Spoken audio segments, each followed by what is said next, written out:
What's up? What's up?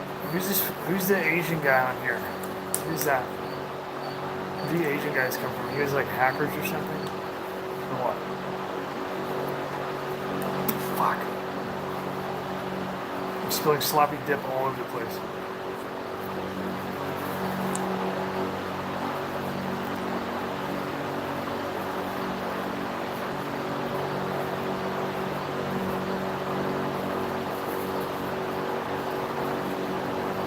Insulation? Yeah, right. Well, it's not really. I don't need it yet. It's not cold yet. What's up? What's up?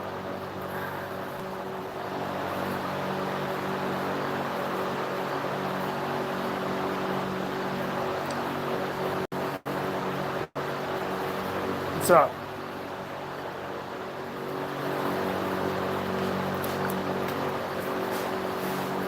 Probably spitting no bottles on the floor.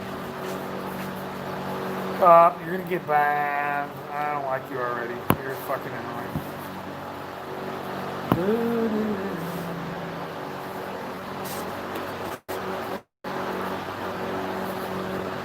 How's everybody doing?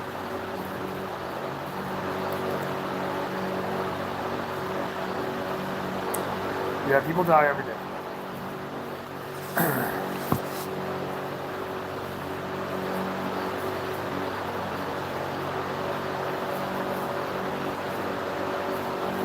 I don't know. You tell me. Somebody said Richmond said that some newspaper is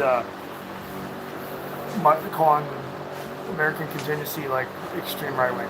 Which paper was it?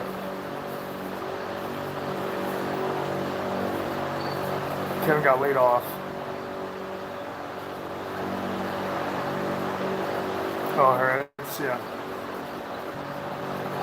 Yeah. Well, I mean, fuck, man. Like you guys get you guys. I mean, do you guys get what I'm talking about when I'm, you know, it's the subject that I'm. Can you guys hear with that fucking fan on? Or should I turn that shit off?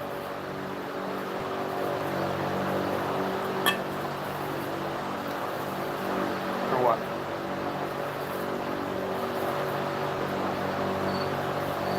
It says Boog in the article. Yeah, exactly.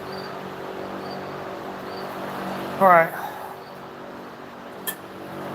So, in the streams, the topic that I'm trying to bring to the surface here. I'm actually gonna turn off the fan because it's fucking annoying me. Can't hear myself think.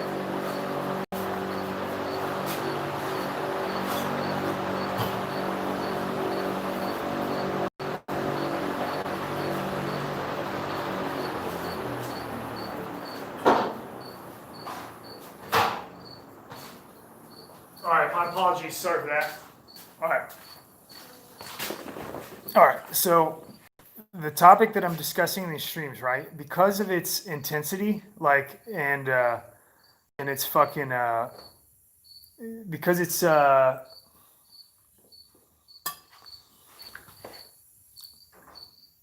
like this is what you have to understand, right? Like the fucking word,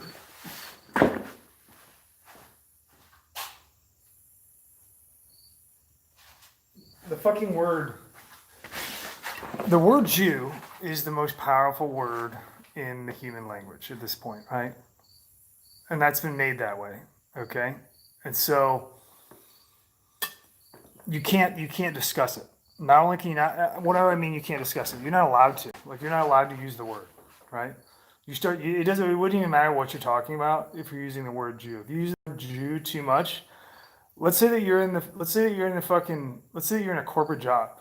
Let's say that you start like bringing up Jews and how great they are every day at your corporate job, and like meetings and shit like that. At first, as soon as you say the word Jew, anybody that you talk to is going to be like, what's he going to talk about? And let's say that you're like, I love Jews. Let's say if you're like, I love Jews. I think Jews are incredible and very special, and I love Jews, and that's what I wanted to tell you guys, right? Now you do that one time, everybody in there is basically like rendered like they're like, okay, I have to agree with that, right? You see what I'm saying? Now you do it if that's a Tuesday, and then you do the same thing Wednesday, Thursday, Friday, Monday, Tuesday, Wednesday. Like you're probably gonna get fired. You get that, right? You get what I'm saying? You can't. So you can't say it. You can't use it that way. You also can't use it as like let's say you said like I hate Jews at your job. Well, you just get fired day one. That's the difference, right? You get what I'm saying? And so this is it's not even about bash. It's the word. It's the power of the word, right? Like the word's been the like your language, your language. So first of all, the Jews like Jews didn't come up with the word Jew. The Erev Rav came up with the word Jew, right? All right, we're not talking about fucking Holodomor. I know this is a free stream, but let me get a point through here. I got mosquitoes trying to get me. They're gonna make it. They're gonna get me.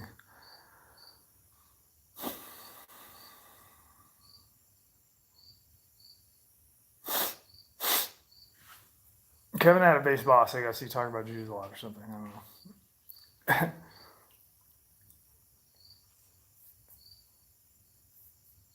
Sorry, I got like bugs flying in and out of my mouth here.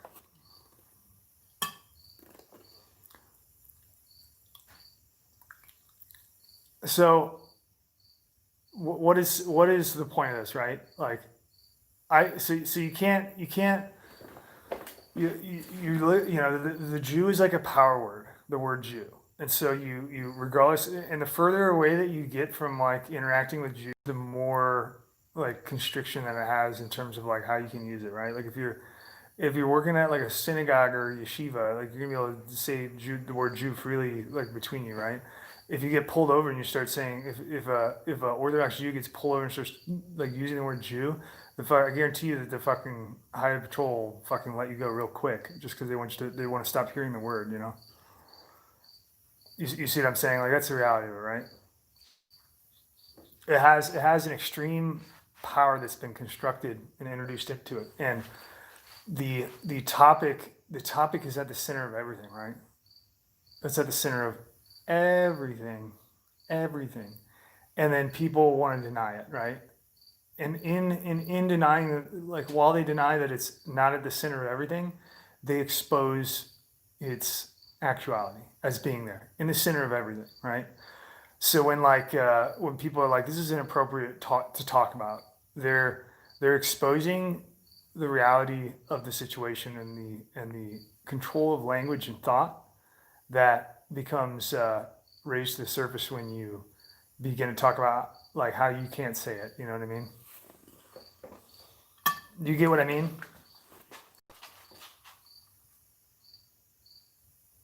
Oh, that's great. That's great. Scare block. I'm not talking about you. I'm talking about the rest. I'm talking about the legitimate world here.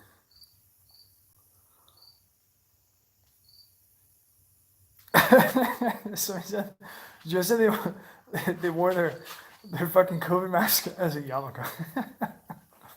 Oh fuck. All right. And so the reason that we have to oh man, the reason that we have to talk about this stuff is because anything that I would talk about would be completely useless. Like it's useless. It's useless for me to try to challenge society or to make any kind of actual progress for humanity in any way whatsoever without just like hitting this head on, right? It's not possible. I'd be fucking disingenuous and dishonest if I did. Like if I avoided it because I was too sensitive or something like that. But what I'm doing by doing this, right? It's gonna take a long time. Eventually I'm gonna say the word Jew so much that it's gonna diffuse the magic. You know what I mean? There's gonna be secondary, tertiary, quaternary diffusions in the like magnitudes that have relation to this, but just my acts of doing it are going to have ripple effect into society, right? And then when you start doing it, it's going to have ripple effect into society, right?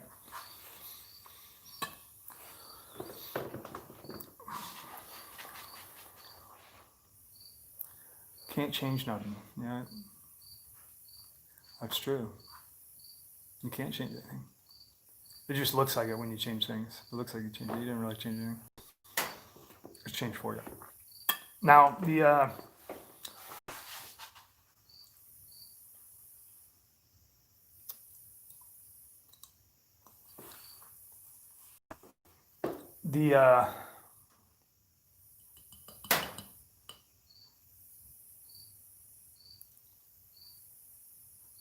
the power of the word becomes exposed to anyone that's paying attention, that is truthful to themselves. Will begin to understand this just by discussion. Just by discussion, it's undeniable. You could be the most. You could be like you could be like 100% Antifa.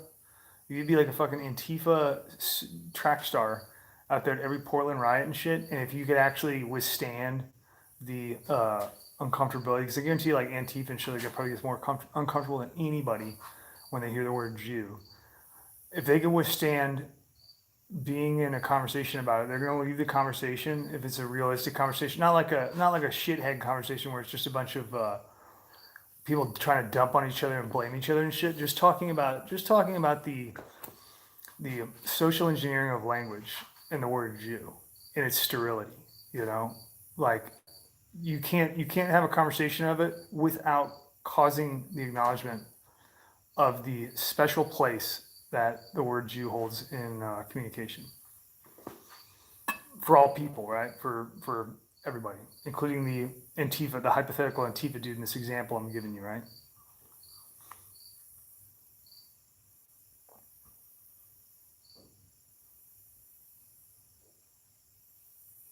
What is this guy talking about?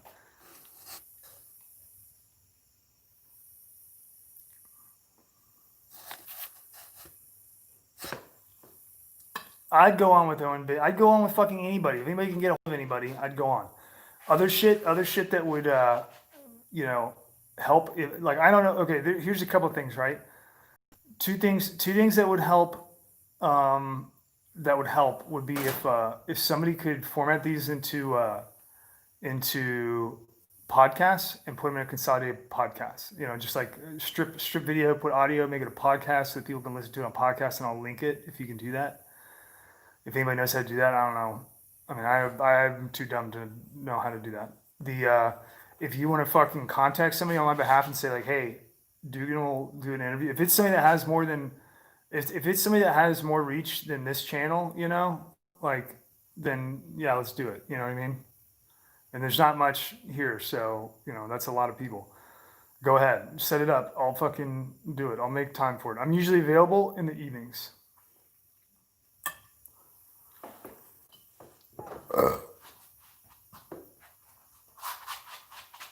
Okay.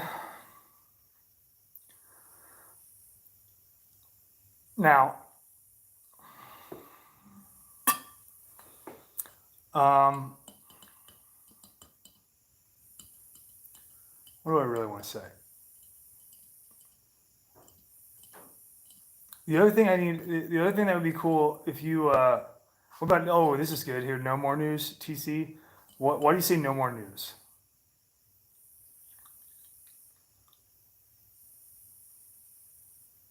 It would be tough in a free stream with audience engagement. It would be tough. That's true. Connor says it would be tough with a audience engagement stream to follow in a podcast. It's true.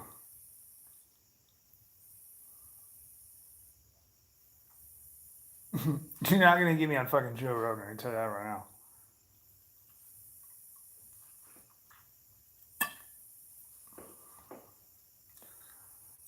Yeah, TC. No more news is a Jew. Just so you know that.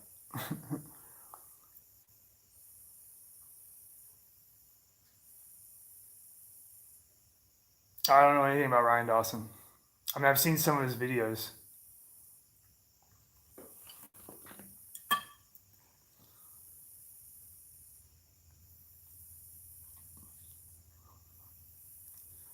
So I don't know. I don't know what the deal with No More News is. I don't know what the angle is, but he's been like, he's getting paid to set that shit up in San Marco, California. So no more news. No more news is Adam Green. Adam Green is not from California. He's in California now. That's the first red flag. Like anybody that's operating out of California is like an immediate red flag because of the studio presence there, right? It doesn't necessarily mean anything, but it does mean that they're like in the fucking layer. They're not going to be able to, operate freely or anything like that. Okay. Go on, Jordan Peterson. The so with the situation with Adam Green, he's been doing no more news for a while. He is exposed. He is like quote exposing a bunch of stuff about Noahidism, which is interesting, but um, he's he's not from California. He's from another state. Um, he just kind of got dumped off in California, and his background has a bunch of Jewish names associated with him, like shoemaker and shit like that.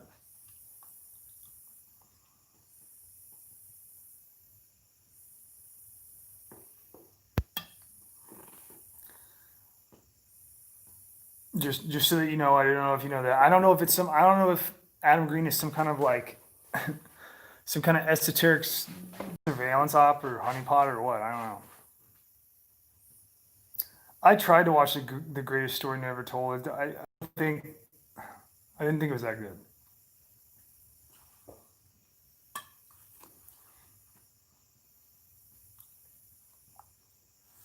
It's very selective in what it covers. It doesn't cover a lot of major shit. I mean, it does cover some major shit.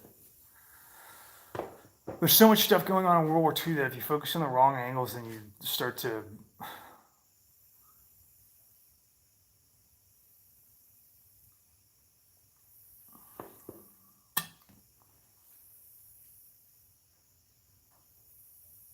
look, motherfuckers. I already told you in the stream. You want to set something up? Go ahead. I'm not gonna waste my time trying to contact somebody. If you know somebody and you think that they'll want to do an interview and you think that'd be useful, then go ahead. Fucking, I'm your Huckleberry, but don't. I'm not gonna like. Just because you write in here that like go have an interview with fucking Oprah. Like I'm not gonna be like sending Oprah emails and shit like, hey, some random fuckface in my live stream said I should have an interview with you. What do you think? Like I'm not gonna do that. They can contact me if they want to fucking do an interview or whatever. They're not gonna want to. Nobody's gonna want to interview me. It's fine. But if anyone wants some money for that interview, fucking Philip Hoffer.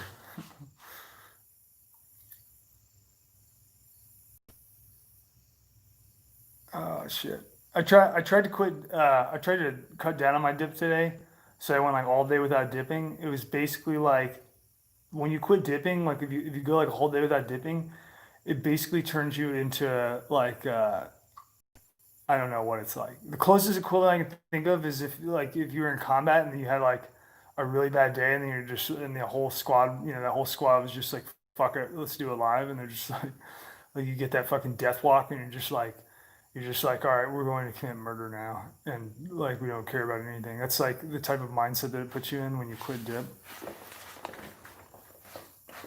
Yeah, it makes you Mr. Groucho. That's exactly right. It makes you like Mr. Cold-blooded Groucho. I had to alleviate it and fucking fall into my addiction here. At the end of the day, it was too much.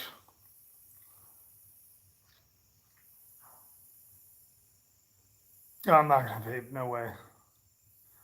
It's either dip or no dip. That's it.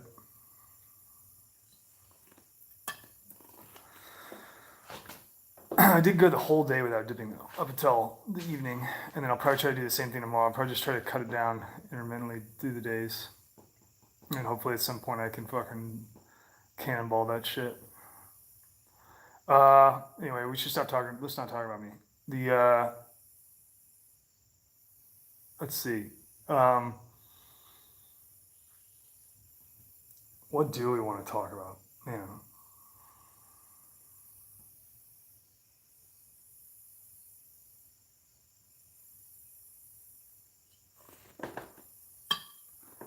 thoughts on vulcanization. Well, I don't think you're going to be able to do it in the current state.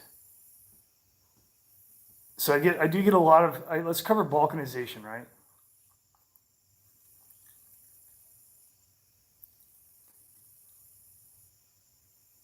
How to drill third pin lowers. I mean, if you don't know that, I mean, what the fuck? You think I'm gonna like tell you where to drill a fucking sear hole over a live stream, and it's gonna make like any difference between you just conceptualizing in your mind and doing it?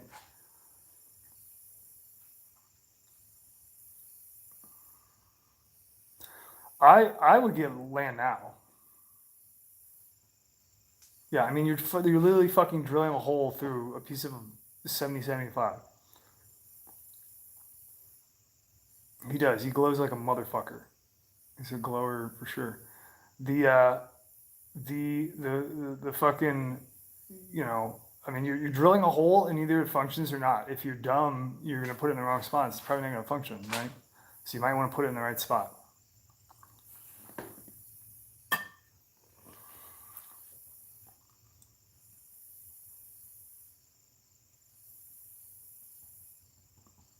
Yeah, I always get lots of David Koresh stuff. I look like David Koresh, I guess.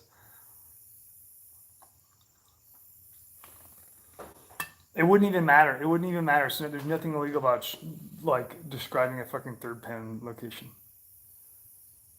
Josh uses a plasma cutter for the procedure because he's a professional.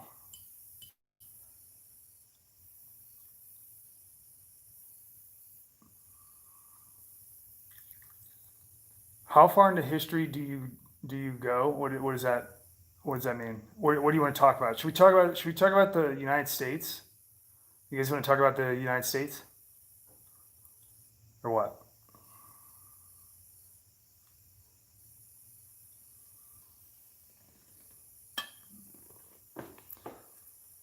I'm guessing by your question that you wanted to talk about some historical stuff with the United States.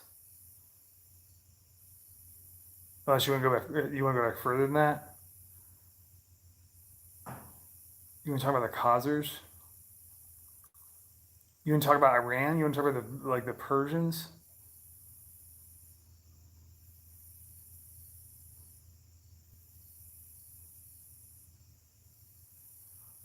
Adam Ritchie says, has humanity always been enslaved on some level? They have been through the system of money. So anyone that participates in the system of money has always been captivated by it. Like your limitation of freedom is completely um, balanced with your amount of participation in money.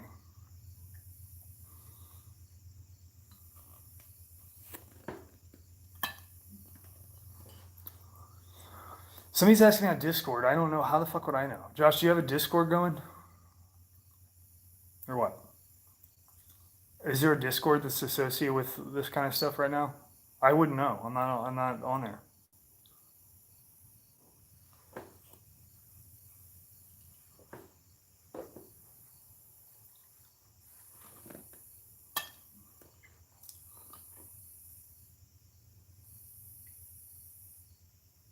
No, there's plenty of. This is what you need to do. Shalnot says we need a forum for homesteading. What you need to do. Oh, okay. Josh got his IP toasted, so we don't have any discords right now.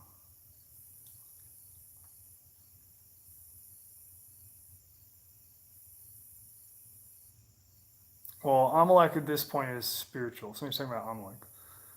It is in the spiritual realm.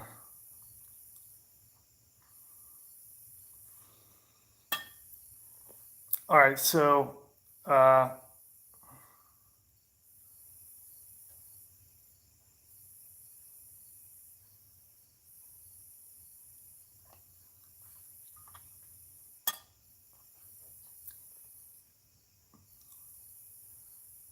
Crystal's denying the efficacy of the effect of money.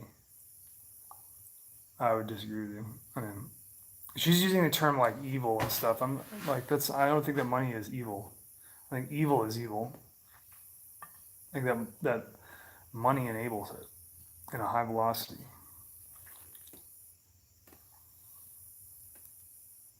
The civil unrest. Do you think the civil unrest will get better or worse before the election or after? It depends on how much they want to shell out in payments. How would I know?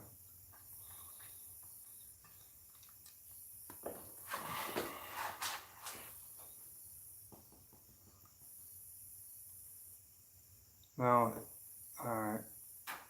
How about we'll round into money at the end of this because people are really confused about money because you guys think that it's some kind of the problem with the people's problem with misunderstanding of money, like they talk about lending and usury and all these things, like, you know, it's all, these are semantics. They're all semantics. You're denying the proper analysis of what money is as a technology. If you map it out as a technology, stop thinking about your feelings and like all the shit that you want to buy and just say what is money, what does it do? And then you fucking draw it. You could visually draw it with crayons on a whiteboard. You say, what does money do? Well, it does this and this and this, and then sometimes it's used like this and this and this and this. And then you're gonna draw a picture that's gonna fucking give you the, proper identification of it, of what it is. You're not doing that, and so you're confused.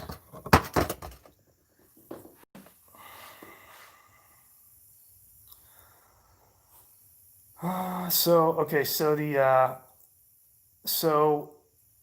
let's talk about let's talk about some like a history perspective that a lot of people may not be familiar with, right? I'm gonna do this off the top of my head. I don't have any reference material, so somebody's asking about like history, right? I think because the audience is primarily American, I think American history as a topic is probably more probably like most appropriate, right? Because of how miseducated Americans are and Western societies in general, like completely miseducated.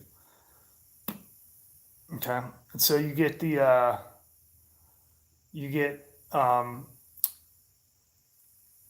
like, okay, how do we so you get, obviously the Americas are discovered in 1492, right? That's what they say, right? 1492, Columbus sailed the ocean blue, right?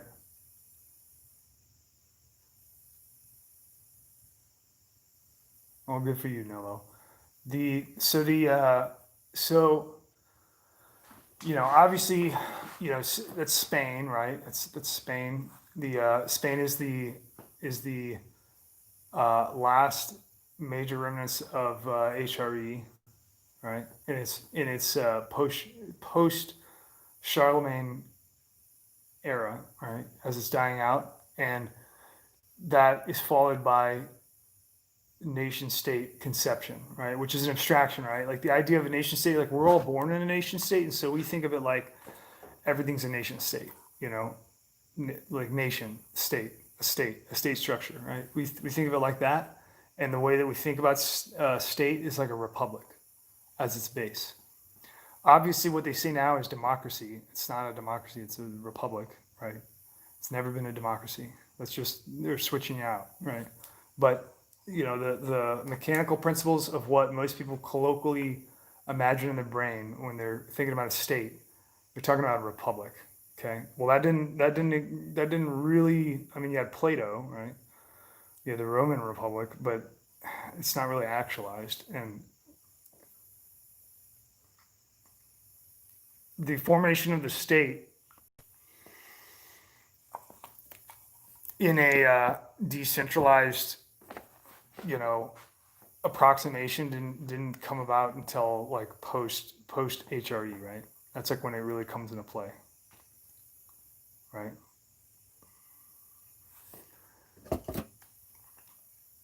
So motherfucking Spain, they're the origin contact into South America. You got Ponce de Leon getting Florida, right? You got Christopher Columbus getting South America, and then like your initial colonies and shit like that. That's all that's all Florida. That's the reason that you have like what do you call it? Sea cows, manatees in Florida, because they were introduced to instead of cattle, right? They were brought over, introduced into the around the Panhandle and shit, to be farmed for meat, the sea cows. So that's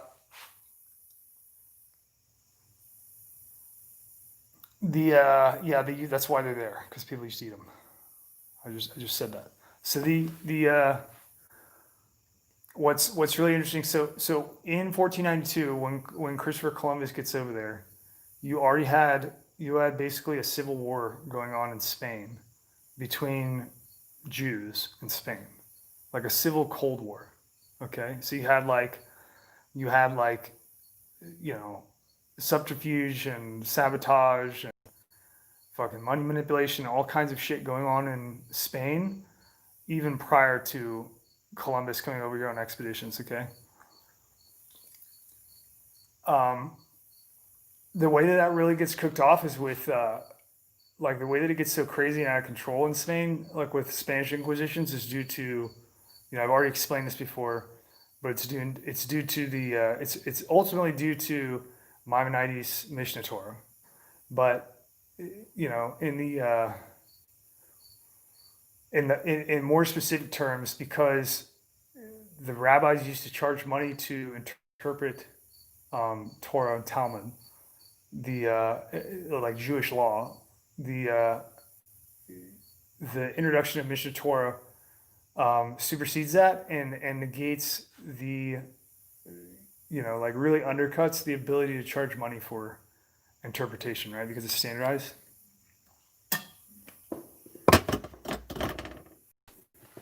And so because of that, then they have the crown, is like appealed by rabbinicism to regulate Mishnah Torah within a couple hundred years of it coming out, because it becomes so widespread, because it's like a giant, it's like a table of contents. It's like a index, like a search index, like a search engine, right? And so they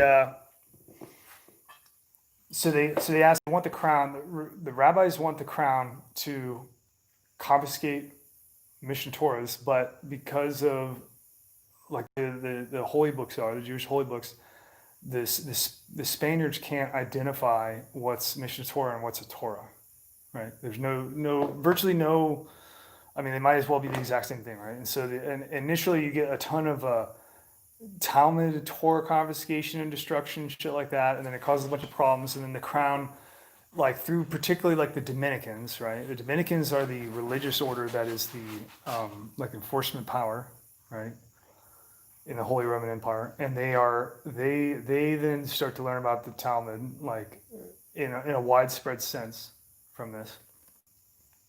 And there have been other times when it's gotten on the radar, but it really got them on the radar in a big way. And then that, the fallout of that causes the Spanish Inquisitions, and the Spanish Inquisitions creates the environment to cause like virtually open Cold War. Like basically all the Jews. This is where you get the term Marrano Jew. So the Marrano Jew would be like a Jew that hides and pretends to be Christian or whatever. So that you get a huge like the other thing that's associated with that is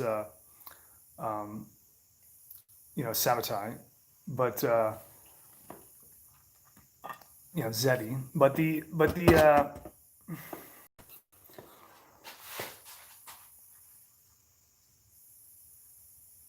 so the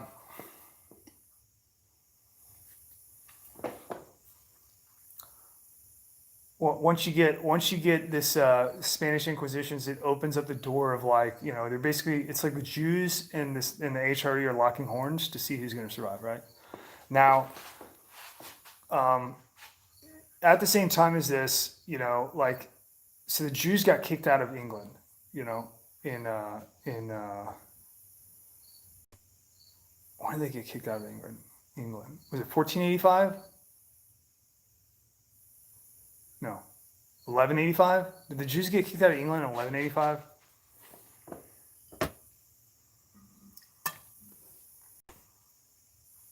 Do whatever the fuck you want. I don't know. I can't unlock, if it won't let you post a link, I'm not gonna like pause my stream to help you. So the Jews got kicked out of England, right? and then they go to the UK or they go to the Ireland, right? And then a mercenary army gets sent down to Ireland to get in on the. This is like after they're kicked out. They're kicked out for a long time. They go to Ireland. We're talking about like merchants, like lenders, like Jewish lenders, right? Oh yeah, 1285. 1285. Yeah, that's when it's 1285. They get kicked out of England. They don't get back until Cromwell Revolution, which should be like 1550s, I believe. Okay. 1550s, you get the Cromwell Revolution in England. That's where England kind of gets its flavor of tea that still lasts until today, right? It's just like a puppet government, puppet monarchy. So you have that approximately coinciding within like a century of this degradation of the HRE. You get the powerhouse of the new fucking UK coming, right? Because the mercenary comes down to Ireland and tries to absorb all of the network of debt collection that's going on. So they send a mercenary army down there, and then you get Ireland absorbed into the UK while they're chasing the debt liability, right? And that's what it's all about. That's what that war is about.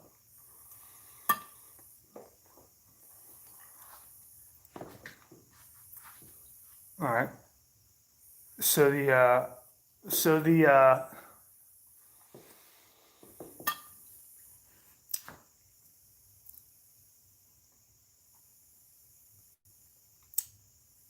coinciding like so you get the takeover of the UK.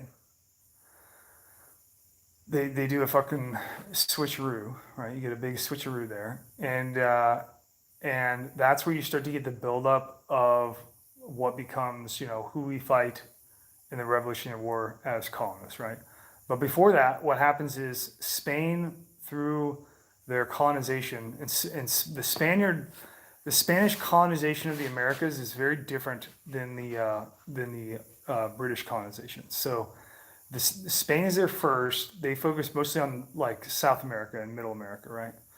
But they go up all the way into what would be like the Western territories of North America, like up into Canada, even, right?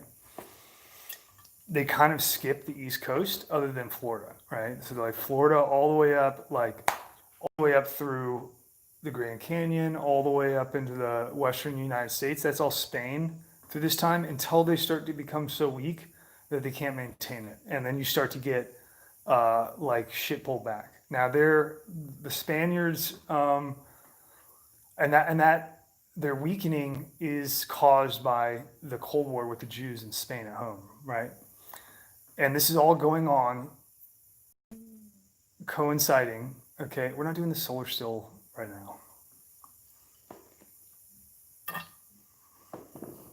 Come on, Santal, are you just trying to slide this motherfucker? Is that what you're doing? You sliding motherfuckers are so obvious. You don't bring any credit to yourself when you do that shit.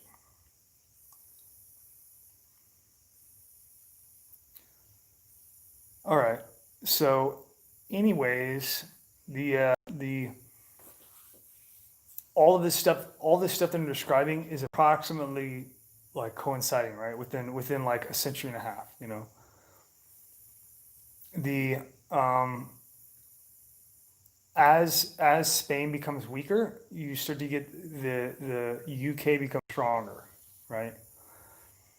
The original settlement of what we know is like the colonies of the United States, that starts in like 1509, I believe, is the first one, and that would be through.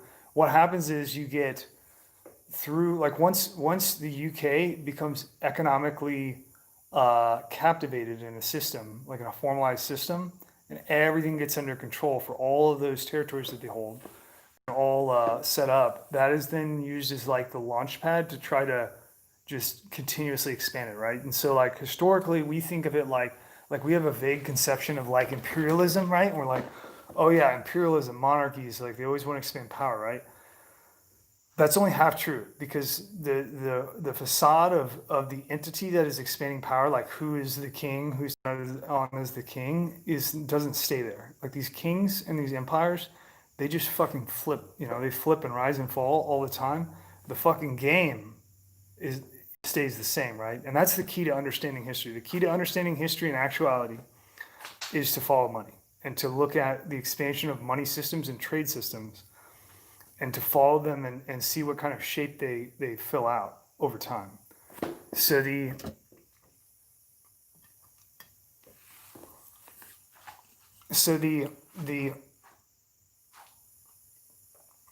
consolidated UK makes some companies. The first one is called what is the first one called? They have the Virginia Company, and they have the. Can somebody help me out? Virginia Company. They have two companies that are basically the same thing. They're just like mirrored companies. They are private companies, so they are corporations. They're no different. It's no different than like Amazon, right? So it's a bunch of stockholders that are merchants, Jewish merchants. So these are the people that run the crown, right? They're in charge of all the money, and they actually run the UK. And so they invest as shareholders. It's mostly like it's mostly like Rothschild, but it's some of the old merchants of the period of absolutism prior to the uh, post 7 Years War period, which is coming up. The Plymouth Company, it might be the Plymouth Company. You have two initial. I don't have another phone, so I can't look it up while I'm talking to you. But the Virginia Company, it comes in and does the first settlements of operations, and they start to set up harvesting in the United States on the East Coast, right? And that's where you get the authorization of the initial colonists to stay here for efficiency in order to harvest like physical commodity goods like lumber and fucking sugar and shit like that, and to start to make plots, to turn the Americas into a production facility. And so you get the colonists here, they get implanted here to facilitate that. It's more efficient because of the technology at the time. It's more efficient to just start a new you know perpetual group of people somewhere and have them stay there as a home base in order to conduct their operations, right? Because of the Atlantic Ocean and the distance between them, right?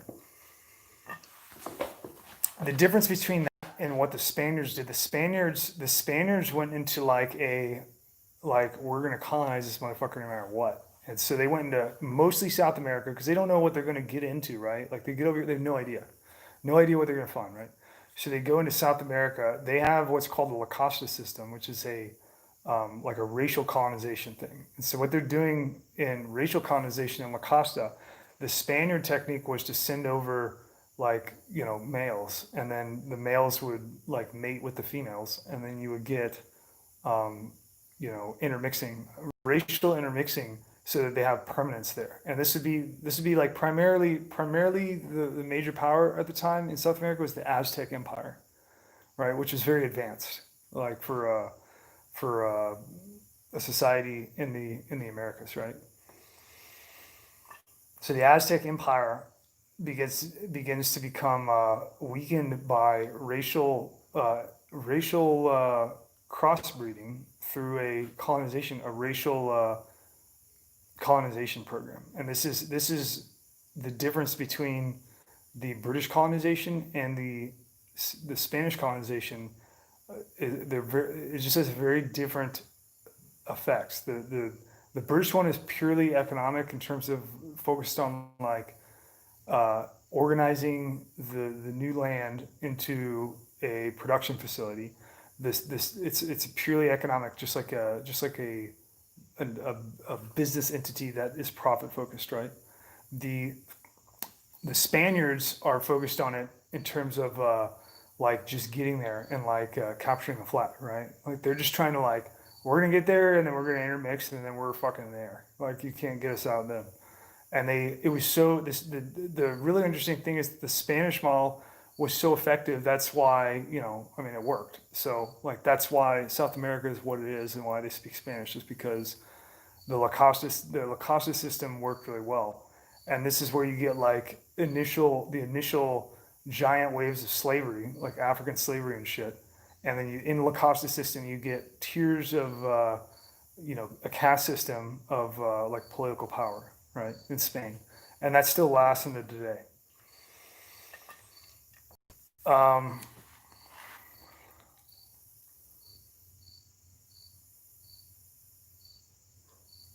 right, right. So this is the power of the Spanish north of like north of Texas is always kind of in flux. That's like the extreme.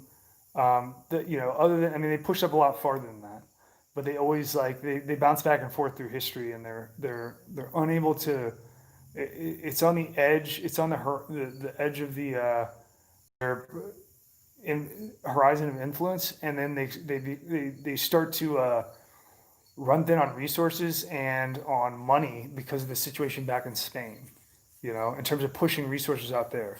Like in South America, once they're only focused on them. They're not focused on like expeditions up north into North America. Those guys are kind of on their own. They can push some resources up there if they have to, and they did initially. But then once they start getting into armed conflict with the indigenous people, with all your Pueblo and shit like that, then Pueblo and fucking various Indian tribes, like in the Great Plains, then it like obviously it taxes them, right, and then they have a cold war going on at home in Spain, and then it really like cuts off the blood flow to the limbs, and they have to kind of focus on keeping the body warm and not worry so much about the limbs, and so they kind of in that regard tried to stretch out too thin, which is like a classical phenomenon in state structures when they're doing a Hail Mary to like grab something. It's like things always go like Barbarossa, same thing, right, like so the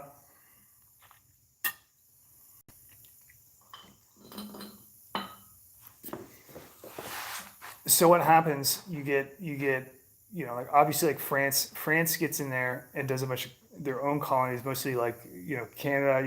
You have Russian colonization of Canada.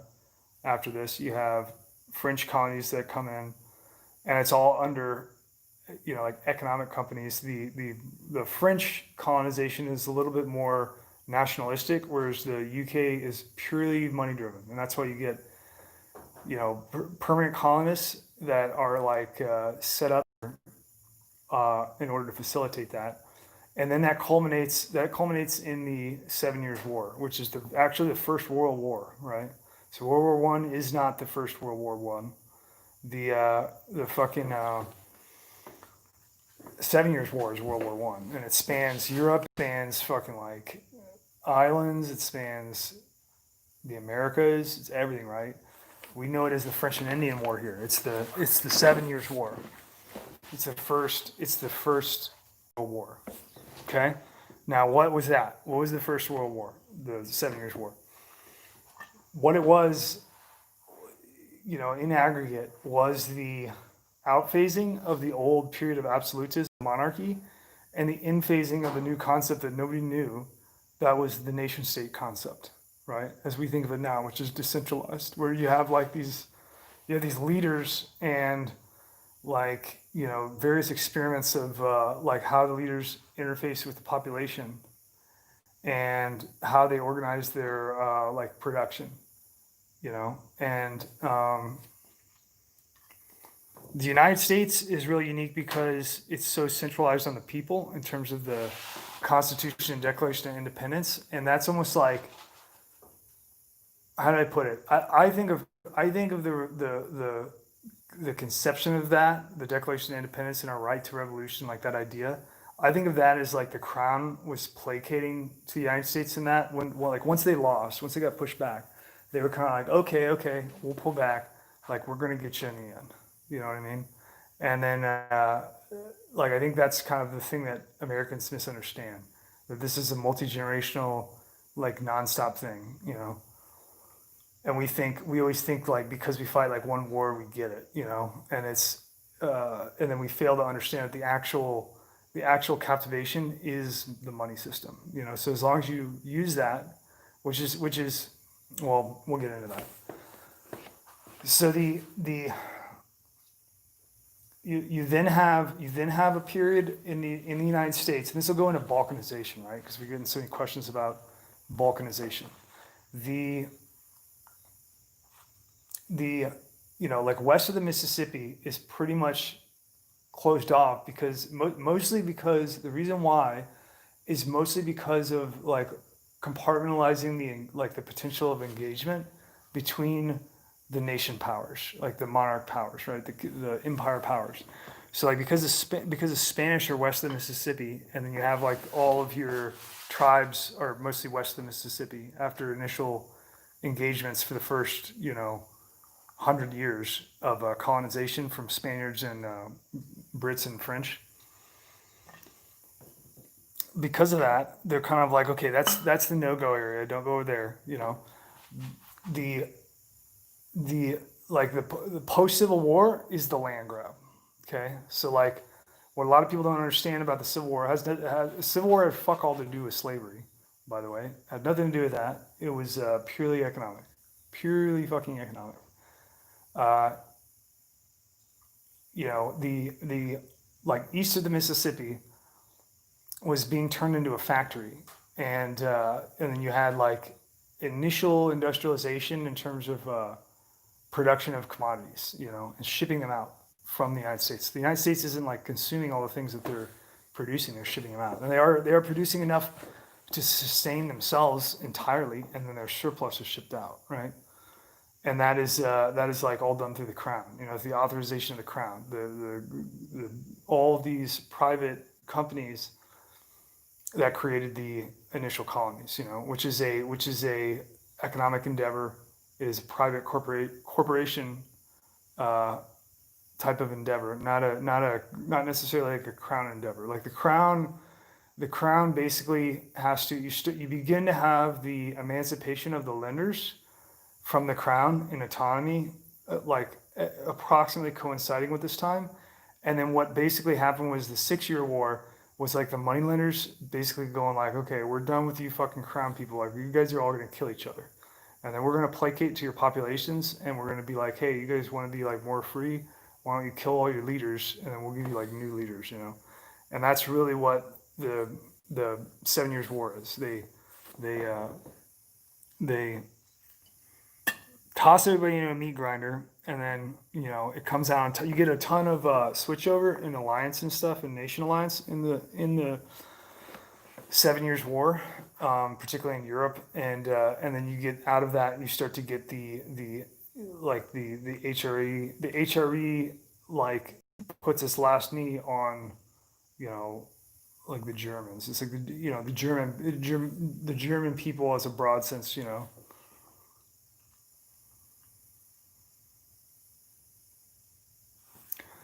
So the and this is like I'm kind of like doing all this in really wide shots because I think it's more important. We could get into a lot of tangents about detail, but I think it obfuscates and covers up the broad strokes of what's really going on, right? Like the actual change that affects people is what the shape of what really happened is, right? So in South America, you get an intermixing caste system, which is so successful that it wipes out the Aztec Empire. Spain itself has to collapse its efforts in North America and pull back into Middle and South America. The UK gets supercharged and becomes a what is like its colloquial identification in the United States now is like a tyrannical power. All right. I can take about 2 guesses as to Jacob's demeanor and identity. The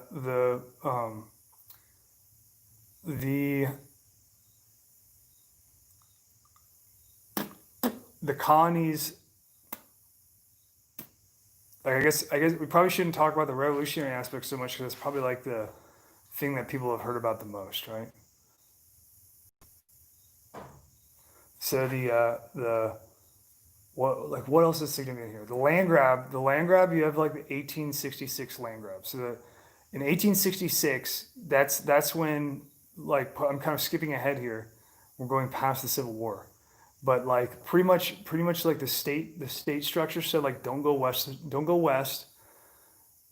then we're going to economically like set up everything and then do a land grab, and then they did like a homesteading allotment to anybody that wanted to go west up to I think it was like up to 160 acres, and you had to stake a claim, right? And then you had people that went out ahead, like way, way, way ahead, like snuck out there, and then just like fought Indians and shit, waiting for the official declaration, so then they could, they would basically squat on land and maintain it against the tribal elements that were there, and fight them to hold on to the land until you get like the actual declaration. This is called what do they call that? They call it the Sooners, like Sooners. So the Sooners boomers, right? Like the actual origin boomer term. That's like the Sooners and the boomers going out west, right?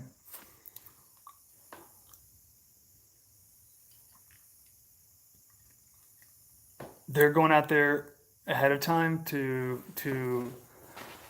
hold on to the land and wait for the officialdom to recognize the land grab, and then they file their claims and they get their land. They get 160 acres up to that, and the government recognizes it and legally protects it. That's when you start to get expansion into the west, right? And so this is kind of like, and they were like founding fathers, the remnants of founding fathers, like a lot of your founding fathers, as their generations went on, they just like became more like less cool. You know what I mean? Like once you get into like third and fourth generations, they're just kind of like shitheads, just like anybody else, and they really kind of lose that spark that they had for the revolution, right? The and they're not really guarding against it, but there were some descendants of founding fathers that had an issue with the land grab and shit like that. It was going to happen pretty much no matter what, because of the contiguous body of the United States, like its geography, how it's laid out, right? Like you can't have if you have a landmass and you don't have control of like an entire half of it, then it's just a liability, right? Because anybody can just go in there and set up shop and create their own empire and then attack you and then take over your half, right? So they have to take it out and take it over up to its choke points, like north and south, right?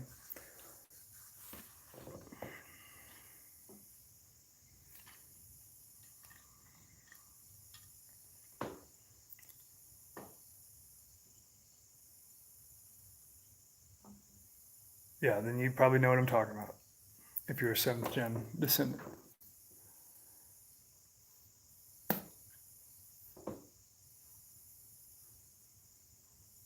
That's really kind of the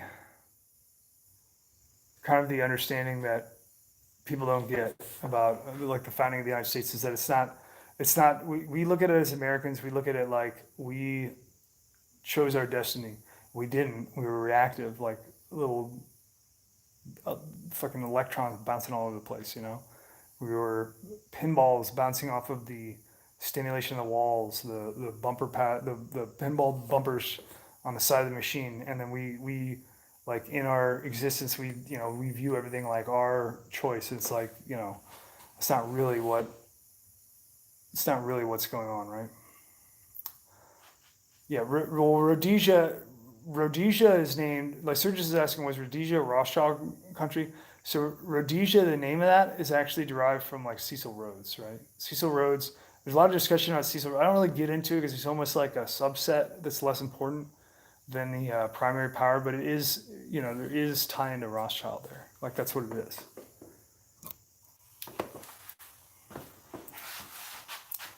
The the big ass book, the Carol Quigley book, that deals a lot with Cecil Rhodes.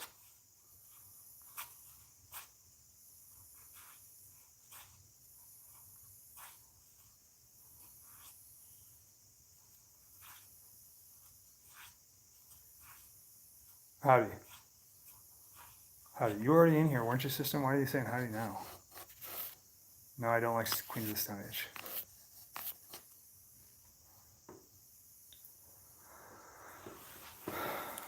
Yeah, Tragedy and Hope is the book name. It's very big. It's pretty dry too. What do Duncan wants to know? What do you think about open carry? I mean, what do you mean? What do I think about it? So if somebody asks me what do I think about open carry, I automatically think that there's like a automatically assume that they're talking about a like they're deciding if they have some issue with it or they think they have some kind of issue with it. I don't, like what the fuck do I care what somebody does? Like tactically, are you asking about the tactical consideration? I mean, you're pretty much. I think like at this juncture, like in terms of a tactical consideration, your all of your strength comes in people not knowing what's going on. So like if you're what the most advantageous is if you've got like a concealed pistol that's readily accessible and you're really fucking good with it, and you use that to fight to get to your like carbine that you have with you all the time. Now you're just like and then give yourself like a fucking bag or something with 6 mags in the back of the car. Now you got fucking a lot of firepower that you're moving around with all the time, and nobody knows.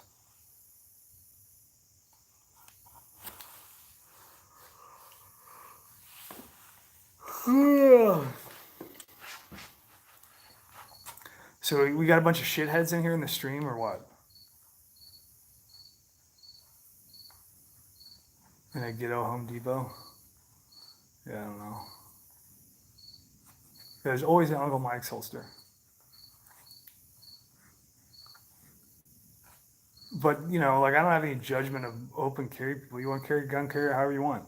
I don't give a fuck. Like, who am I to tell you what to do?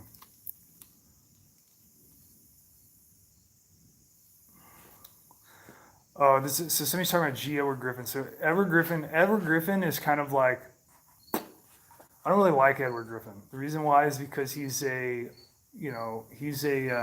really he basically tried to take he basically took something really legitimate, which would have been the Cox and Reese Commission, and one of the survivors off of the I can't remember what the guy's name is. He took like the lead investigator from the Cox and Reese Commission, and then he just kind of tried to turn it into like a cheesy you know he just basically like took this thing that was going on that was completely normal, and then tried to capitalize off of it by selling the idea, which would be the investigations on anti-American activities that Congress did in the 50s.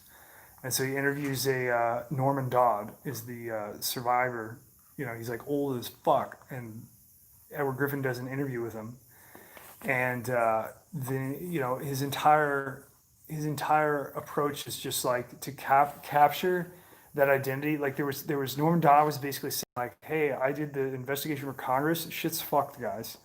And nobody cared when it happened until Edward Griffin came along and was like, oh, I can write a book and make a bunch of money off this and like film it in a video and put the video out there. And I guess it's in some ways it's good because it allows discovery. So that's good.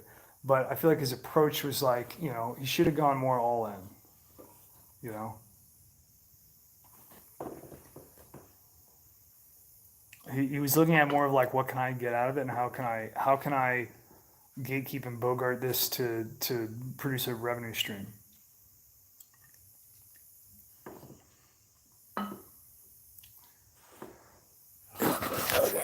Hey Josh, you wanna go ahead and pop those trolls there? Do a fucking purge real quick, so they can go make new accounts real quick. If you feel like it, if not, I'll do it.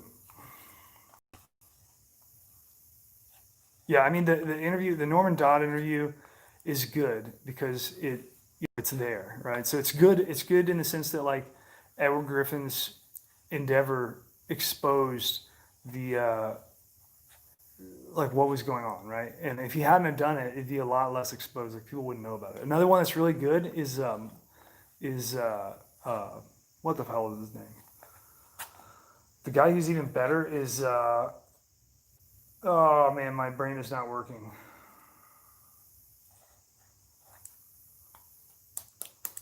Who am I thinking? We gotta talk the guy who's the guy who pulled Mullins. Yeah, thank you. Yeah, Mullins. So Mullins was Mullins got picked up by Ezra Pound. Ezra Pound is a Ezra Pound was a poet, like a pre-World War One poet, uh, basically an expat in Europe, and he he was extremely influential, right? But he's there before the era of like film and stuff like that. So he's not as well known as his proteges. His proteges are very well known. That would be like Robert Frost, Ernest Hemingway, some European ones I can't remember because I'm not like super into poetry. The um, we'll look up if you want to look up the interview with Edward Griffin. Look up interview with Edward Griffin with Norman Dodd, Dodd. Thank you, system. The so the Ezra Pound is a really famous poet that he got like shut down before the like rolling out of Hollywood and shit like that. So his proteges in terms of publishing houses and shit like that, pimping their stuff, they're huge. He didn't make that. You know, he got shut down before that, like pre World War II. His proteges, like, you know, all study poetry under him because he has like really advanced prose and shit, and his stuff is really advanced. But anyway, he rubbed shoulders with all the like tertiary elites that were under like that operated business with like the Rothschild inundation global system, and so he like understood all this stuff, and then he basically got motivated from what it appears. He you know he kind of fucking jumped the farm because he lost a bunch of friends in World War One, you know, and so his eyes were kind of like opened because he's already kind of creative and abstract thinking in terms of seeing things and looking at things in a different way from being like you know who he is and being a poet, like an extreme poet, right? Like living and breathing poetry all the time. That's all he does. The he was able to open his eyes and kind of see the deeper like the deeper pattern of what was going on here, and lost a lot of poet friends in World War One. Extreme poetry. Yeah, he was. He's fucking extreme, bro. They don't make him like that anymore. I'll tell you that. You ever fucking look at the Cantos? It's fucking like you're like what? the the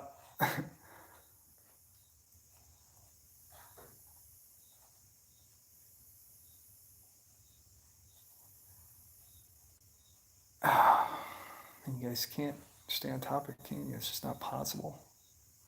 So the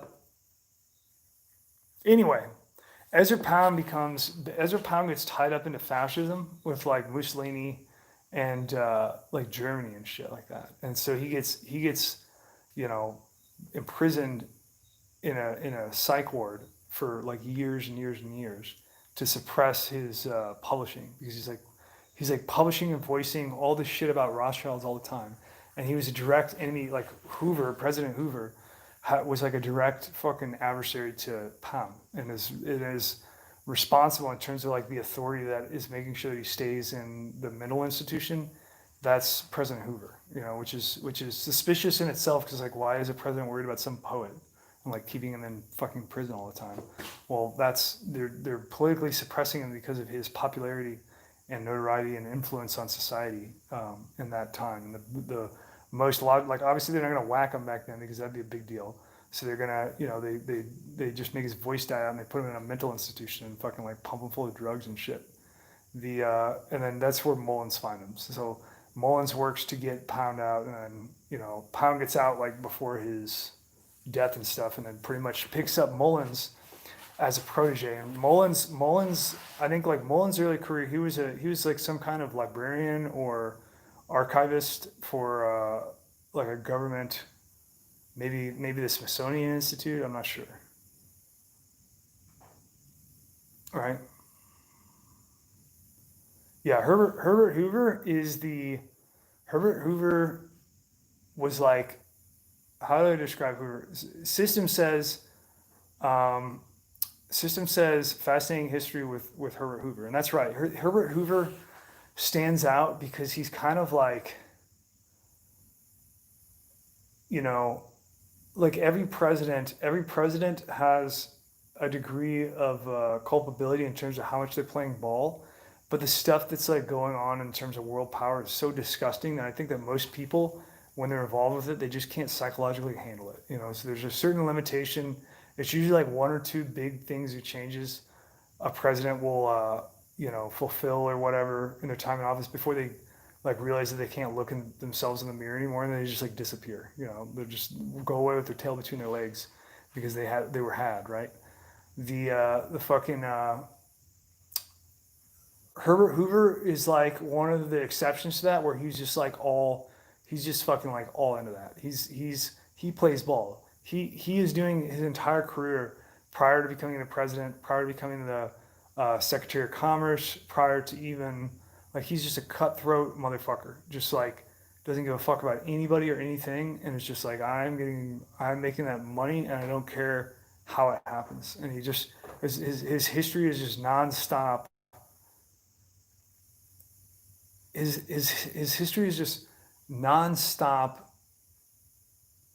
fucking the United States over and over again for personal gain. That's Hoover. It's very unique. Um, there's just nobody that's really like that pervasive in terms of their treason and shit.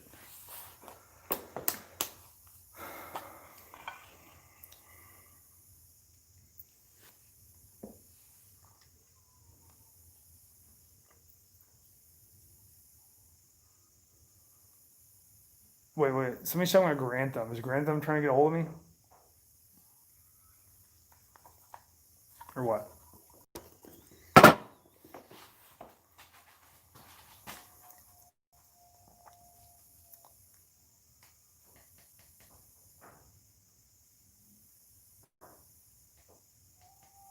You guys hear them coyotes?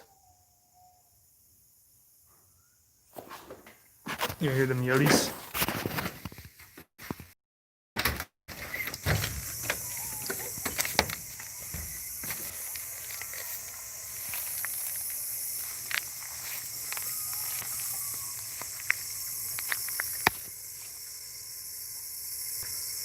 No, we don't shoot coyotes. Unless it makes sense to do so. No, I have any reason to shoot them. We're not gonna shoot them. Oh, they stopped. They're done. I don't know if you heard it. All right, what's the deal with Grantham?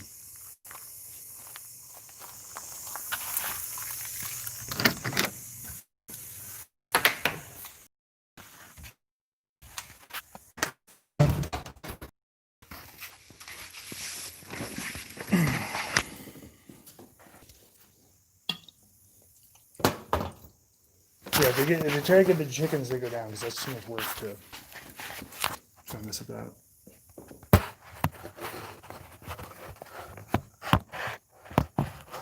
I seriously doubt. I seriously doubt that Grantham is one to have anything to do with me. But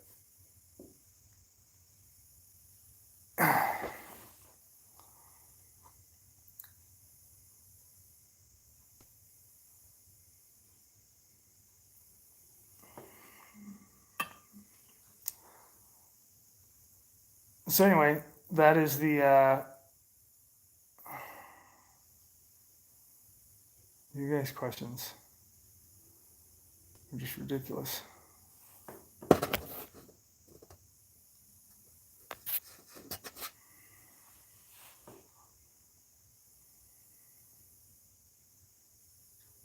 Because this Grantham is probably world government.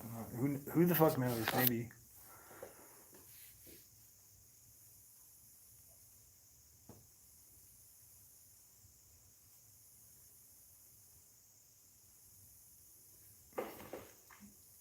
He posted Yankee Boo. When did he do that?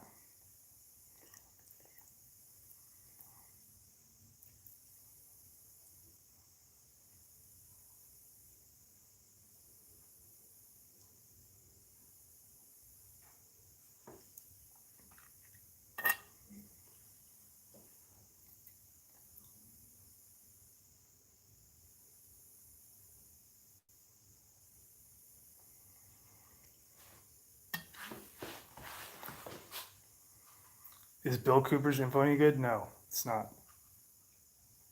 It's not any good.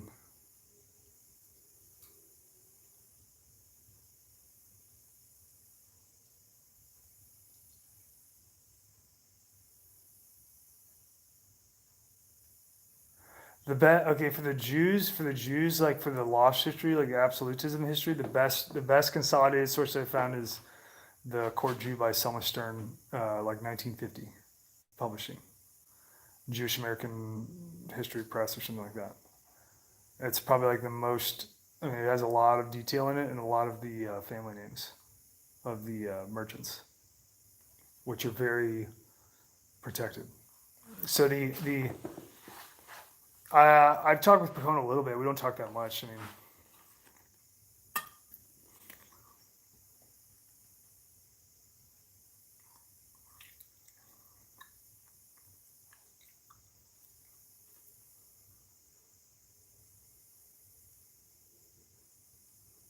I don't know. I don't know. So what you get.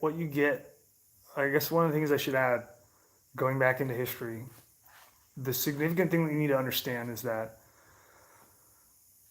you had a period during. So we talked about how what the 7 Years' War was and why it's scrubbed from history is, and it's not known as World War I. The reason why is because it needs to be downplayed as much as possible, because the allegiances and team switching that was going on was so extreme that the only way to explain it is just like money. That's it. Like it's just bad shit. Like you have like multiple nations like switching sides midway through the war, like changing alliances and shit, and you have like fucking leaders dying and getting like bumped off and shit. Like it's just this crazy period of destabilization and rapid change that catches everybody with their pants down, like all over the world. And how it shakes out is you get like you get the British colonies, right? And then that leads into revolutionary history, right? The American Revolutionary history. The thing that you have to understand about the 7 Years' War is that that is really in aggregate a way to look at that is that it's the death of the uh, prior monarchy model and the birth of the nation state model. And that's like kind of the pivot point where that occurs, right? Now you really start to get between then and the 1700s. That's when you get Rothschild House.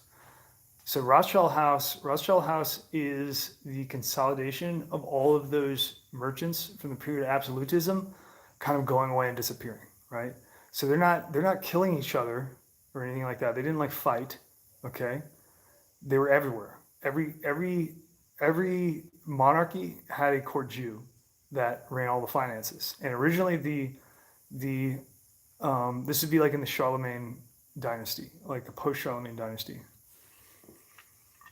You basically have Charlemagne having absolute divine power, Holy Roman Empire, and then you have dissemination into his descendants, which very quickly ended with direct bloodline. Like I think his last like direct bloodline heir was had the nickname of like the fat kid or something like that. Like it just wasn't a very you know influential leader by any means. But the then you get like approximately related heirs to the wealth and stuff, and it just like transfers like the domains, like the land and the wealth get transferred, and they keep like multiplying and getting divided between all the heirs, and then out of that, that's where you get like nation state.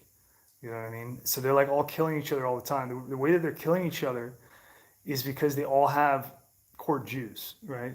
Every monarchy and dukedom, everything, they all have court Jews, right? Now, what does that mean? The court Jew is where the term commissar comes from, like commissary, like modern day commissary. Like we still use the term in the military, we use the term commissary, right? The origin of the commissary is the role of the court Jew. And so what they do is the Jews, like I said in the previous stream, like the actual, like what money really is the trade routes, the relationships between like being able to facilitate trade. And not just like, I'm not talking about like being able to do something like the internet definition of these days where it's like you type it and then it's like, there we go, I'm a fucking international trades guide because it's like there. I just typed it. I mean, like they're actually, multi generationally locking down trade routes, doing whatever they have to do every single day to maintain control of it and to facilitate the trade for the nations. And they're much weaker when this starts, right? When this is going on, the period of absolutism, the relationship between the court Jews and the the monarchs is that they basically are like we're too royal and holy to have any kind of like we can't, we don't know anything about math or anything like that. We just want to kill each other. So you guys figure that out. You smart Jews figure that shit out, right? In exchange for that, we're gonna protect you and keep our citizenry from fucking like decapitating you and burning you and shit, right? Because throughout this entire time, you've got the Erev Rav doing what is called blood label. So blood label is a common term that you use anytime the Jews use it anytime there's any kind of accusatory anything of Jews, which is extremely dumb to do. They shouldn't be doing that.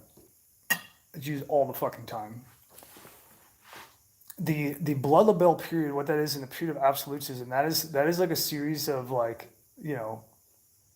it's periods of Jews that are not the court Jews, that are within the societies in their own enclaves, like basically like waging war against the populations, like in their own way, like, and they had a tenuous standoff relationship with the nations because they're always at odds, so like the populations are always trying to attack the Jews because they don't trust them, they don't want them there, and the Jews are like trying to build world government, so they're like they want to be there, and they're not allowed to go back to Israel because of the, not all of them.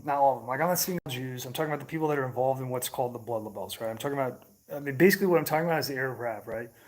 So blood label, the reason it's called blood label is because you actually have in Catholicism you have saints like Saint what is it, Saint Thomas, the boy that like gets like blood drained and stuff like that. So there's numerous instances in different places in Europe where like children are being drained of blood. You know what I mean? And then it causes pogroms, what are called pogroms. So pogrom is when everybody grabs their pitchforks and goes and fucking schwacks the Jews. Okay, whatever Jews they can find, right? That's a pogrom. So like there really are dead kids that are dying that are coming up, and they're fucking drained of blood, and it's eerily similar to the shit that's going on right now with like Pedogate and shit like that, right? I mean, you can obviously tell the crossover there, right? So there is legitimacy to the blood label thing. Where the Jews and the non-Jews fuck it up is that number one, the Jews try to cover down on the Erev Rav because they apparently like don't read their own books. They don't know what the Erev Rav is. Like you're gonna have to fight them. The Jews are gonna have to fight them, and that's what your Messianic era is about. But they don't want to do it, and so until the Mashiach gets here, and so they're covering down and calling everything a blood label, just like they call everything a conspiracy theory now, and there really were elements of Erev Rav like fucking like sacrificing children and shit like that. Now, obviously, like in Torah, right? Like you're not allowed to consume any blood. So anybody that's like an actual Jew following Torah is like, you're not allowed to consume any kind of blood at all, let alone human blood, right? So this is obviously not the same people, right? But there are people that are Jews that are, doing like fucking like Babylonian witch magic fucking rituals, sacrificing kids and like stealing blood and shit. You get what I'm saying?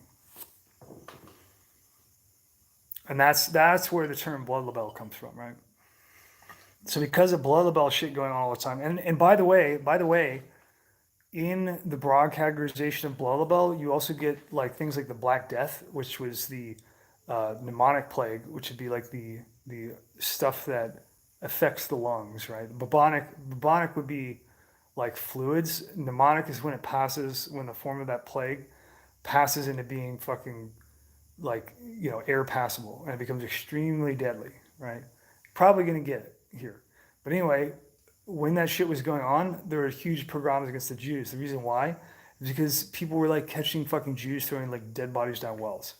You know what I mean? And like trying to cause mass like sickness and stuff and death, like to maximize the fucking destruction, right? They got caught doing it. Okay, there weren't any TV cameras back then or anything like that, but it caused pogroms, right? Now, I'm not saying that that's Jews. What I'm saying is that those are people that think that they're Jews that are Erev Rav. That's what I'm saying, right?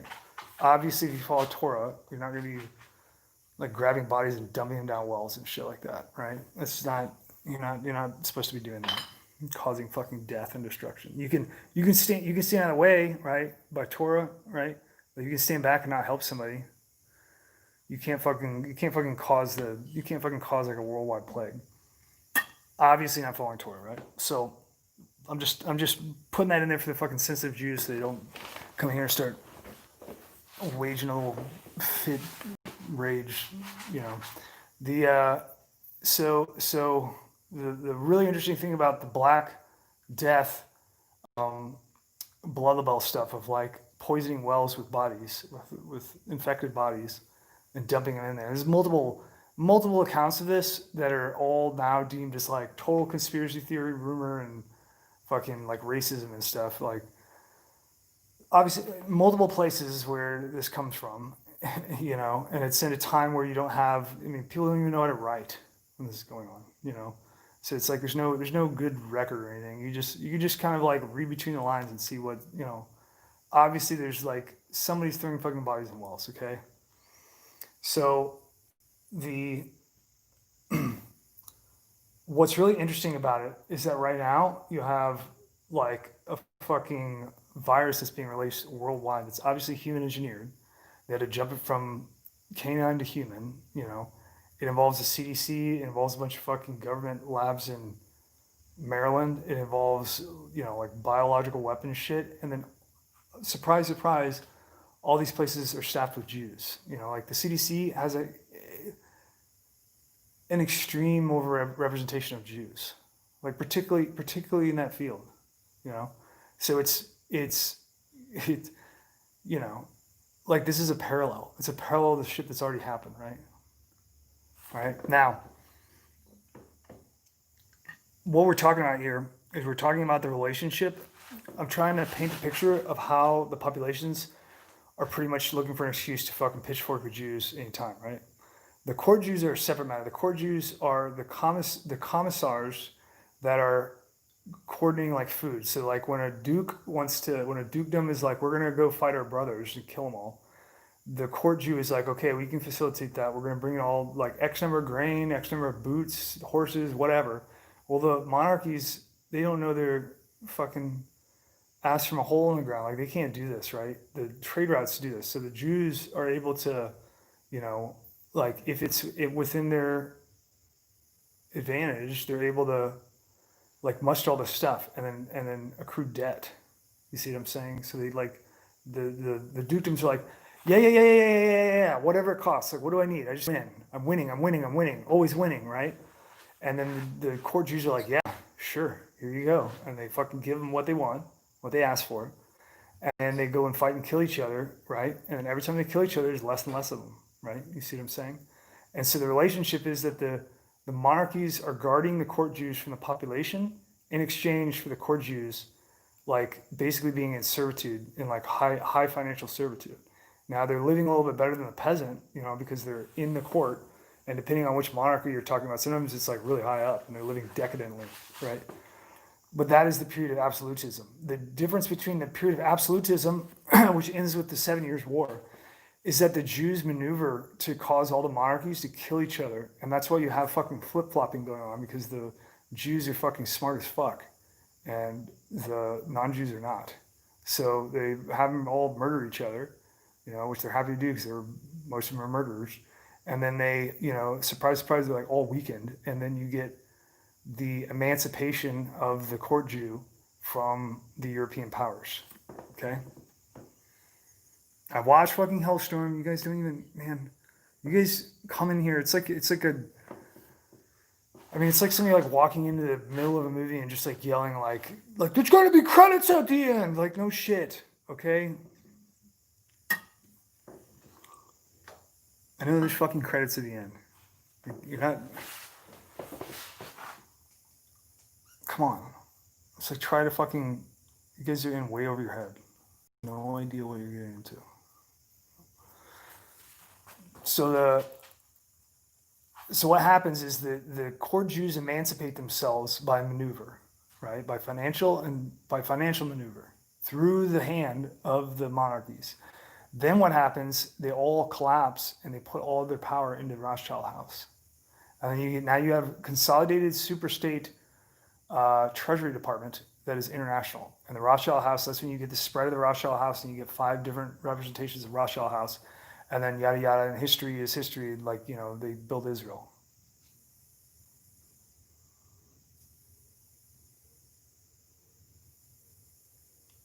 Does that make sense? You guys getting that? Now, the logical extension of that is that, Rothschild house is obviously Erev Rav, okay?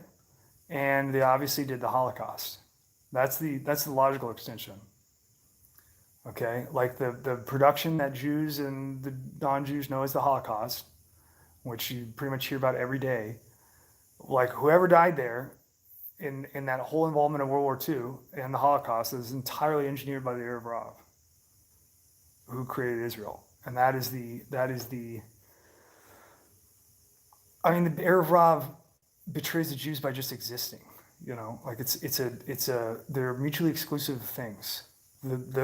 The error of human sight of how like the Jews feel like they have to stick together and shit and don't have a solid understanding of the spiritual side of their religion. Like in general, I'm not talking about all Jews. Like nothing that I say here for the Jews, sensitive Jews watching, like nothing I'm saying is like a judgment or like a fucking blanket statement on like people. Like I'm not like that. Okay, so you gotta like take what I'm saying with a grain of salt in that regard, right? Like I can't give you labels. I'm not gonna like give you the fucking caution labels that society does. I don't care. I'm not worried about your absurd and sensibilities of shit that doesn't really matter.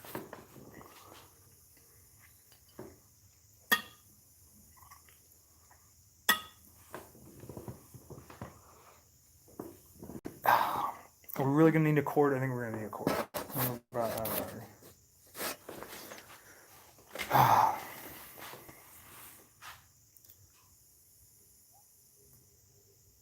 Yeah.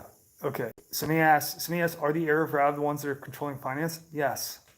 Yes, they are. Now, in Judaism, there's a positive commandment of lending to the nations, not borrowing, in Deuteronomy, and so it's a broad, as a broad commandment. Okay. And then it goes into the 613 commandments, which go into more specificity of loaning, of like law, Jewish law. That is a separate thing from what we're talking about than the co-optation by the Erev Rav of the 613 commandments to build a parallel throne to God on the backs of the Jews and the identity of the Jews, and using the Jews as a human shield, and the Jews being happy to fucking let them do it.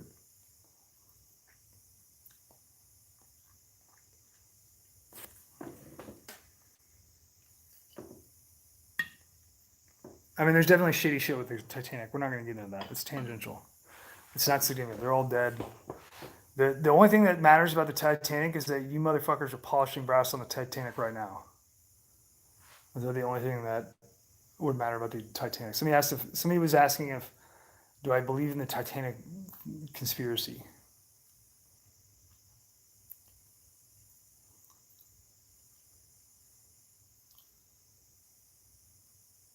All right, we're gonna have to. Do we want to keep going on the stream? We're an hour and a half in. I'm gonna have to get a cord. I killed this fucking battery doing this stream so far. We didn't bring a cord. It's impromptu.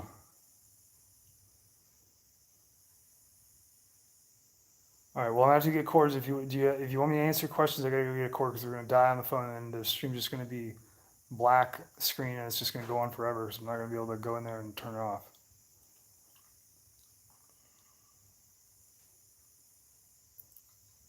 All right, cord. I'm getting cord. All right. Fuck. Yeah, the motherfucker in here.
Okay, I'm still live.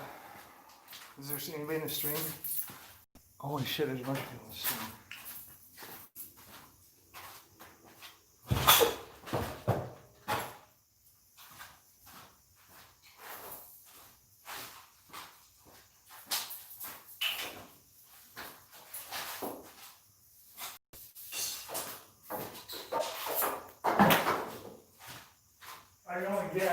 I can only guess who's coming in the stream. Oh man. I can only guess who's coming in the stream. There's, we bump up to 144 when walking around.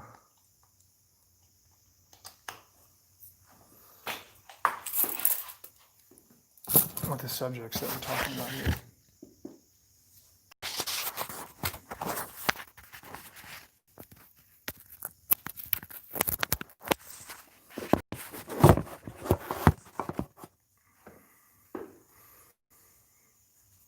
Lancer mags? I don't know. I like aluminum GI mags. I can do P mags. They're cheap and plentiful. You can't find fucking.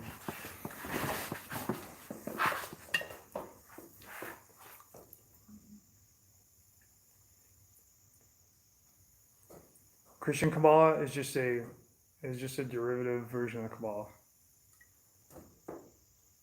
It's me asking what Kabbalah with a C means.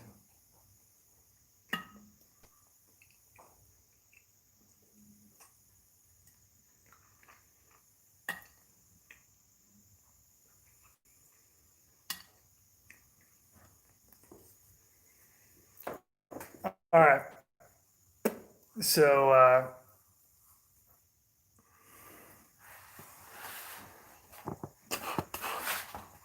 I guess the purpose of kind of this topic, like the reason that why am I talking about this stuff, right? Like why is the history important and the understanding important? Because if like particularly so I have two target audiences. I have the target audience number one, that's the nations. I have a target audience number two, that's the Jews. Okay. I'm trying to somehow knock them both out in one stream. It's not really working. I'm not very good at what I do, but it's important to. I want to try to reach some Jews, so that they can kind of pick up on what's going on, and I want the nations to understand the predicament of Jews, so they don't try to fucking wipe the Jews out. Okay, and in general, right? Because there is like an element here, like an evil element that is at the center of all of us, and this entire process that's coming up in terms of destabilization and war is about it coming to the surface to rule and tyranny. And on the Jews' perspective, they're actually anti-Torah, and so like you're gonna just in the same way that they sold you out for the camps, is the same way that you're being set up you're being set up by Erev Rav to in eventuality be targeted and extreme blame put on, because the people that are doing this super shifty stuff right now are in fact Jews by any rational worldly definition, and that's what they go by, and society accepts it. All right, and so the society accepts it, and society the control paradigm is what dictates the definitions and dictates the control of language. And this is why when we open the stream, we're talking about the power of the word Jew, right?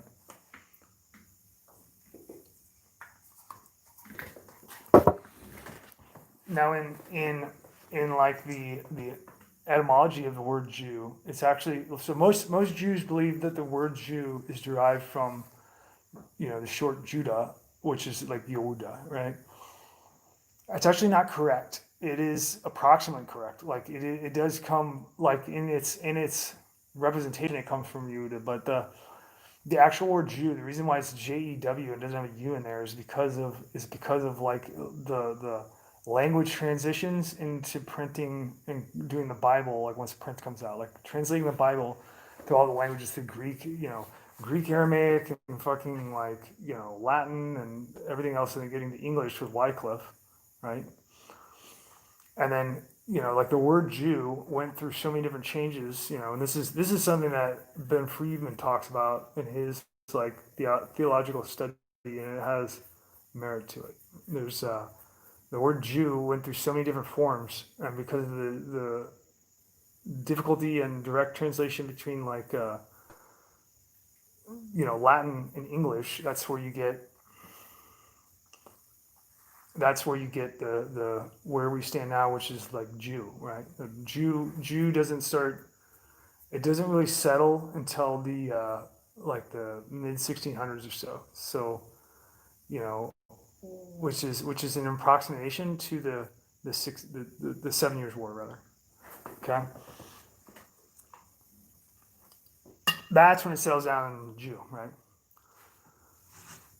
Like even the term Judaism is not the origin term, right? So the other thing that should be noted is that like in Israel right now, they speak modern Hebrew, right? Well, modern Hebrew, like I'm sure that if you're Jew, if you're an Israeli or something like that, you're familiar with the differences between Hebrew and modern Hebrew, right? Like the different forms of Hebrew, like ancient Hebrew and modern Hebrew.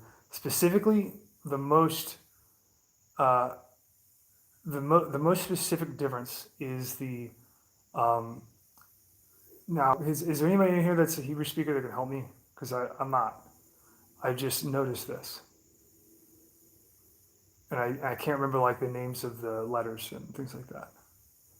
What is the Tanakh, like? What does Genesis open up with? Like the first letter in Hebrew, in like biblical Hebrew. Can anybody help me with that?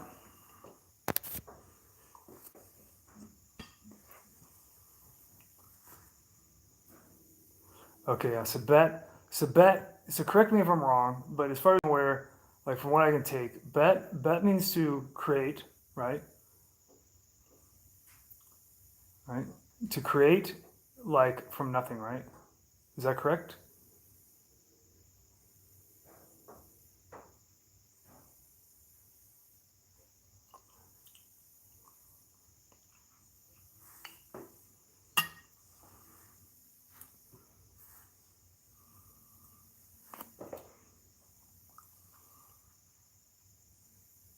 Just waiting for a response.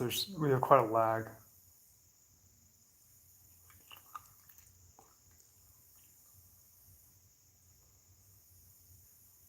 What is the Hebrew?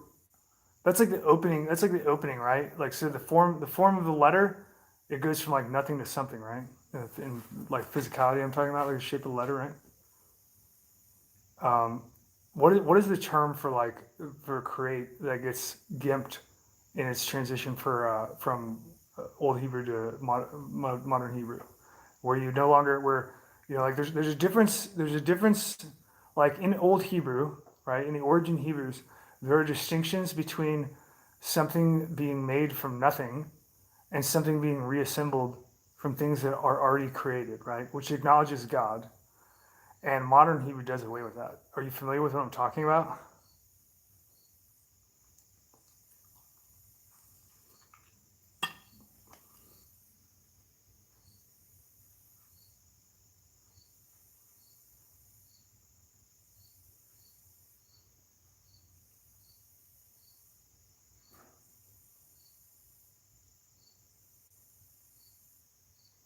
But what about the word?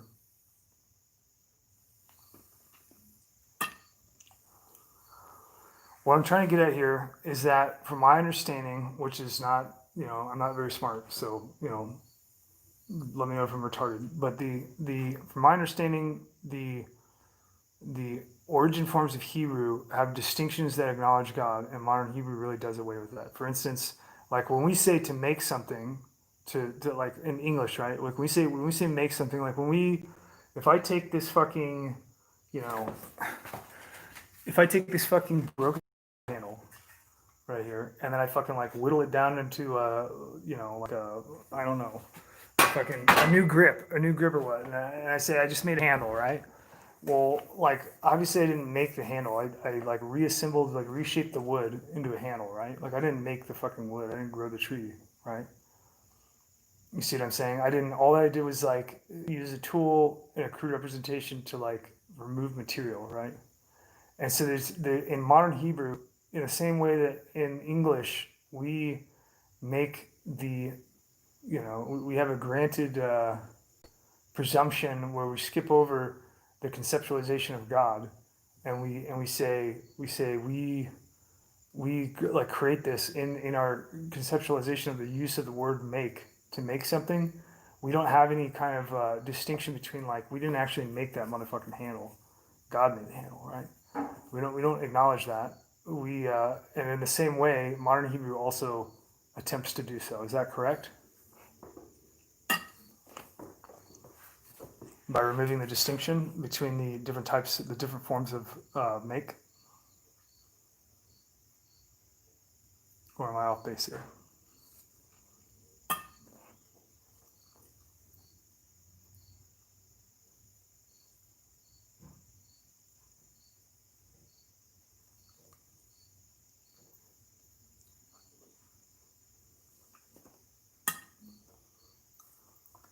All right. Well, we got people dropping out, and I'm gonna have to move on. Keep these fucking. I gotta keep these people on this juice so they don't go get on other juice. Go get on black.com or start whatever the hell they're doing their vices.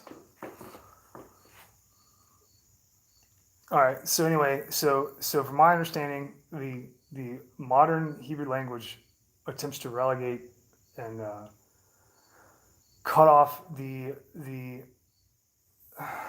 cut off the acknowledgement of God, and that's a very distinct thing. If it is the case, the now modern Hebrew is actually is entirely created by Rothschild House. So you have like Walter Rothschild is the origin mind behind the entire, that would be the French Rothschild House, is the origin before you get like um, the British Rothschild House getting the massive interest in the creation of Zionism. Post Moses Hess, you have the French House. You know, creates modern Hebrew, and it's an abbreviated modern Hebrew that's very selective about its creation, right? And like what it invokes and what it cuts off. And it certainly appears, I mean, it's, for me, it's just obvious that, it's just an anecdote. This is just anecdotal to demonstrate, how like who is in charge of Israel is the enemy of the Torah. The enemy of God.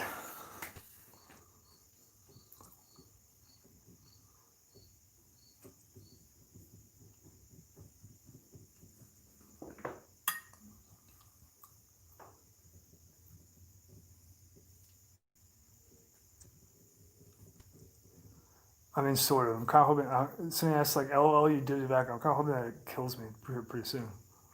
A slow, painful death. Get the fuck out of here. Should smoke instead. Yeah, okay. Okay, smart guy.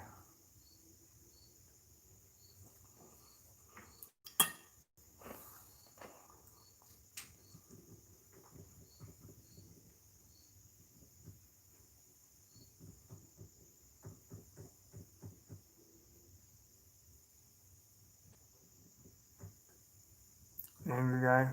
No, I mean, I'm just kind of like sad with what we're having to go through here.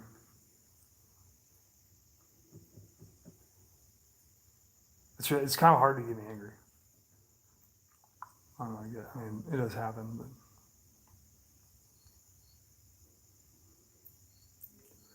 all right. What do you want to talk about?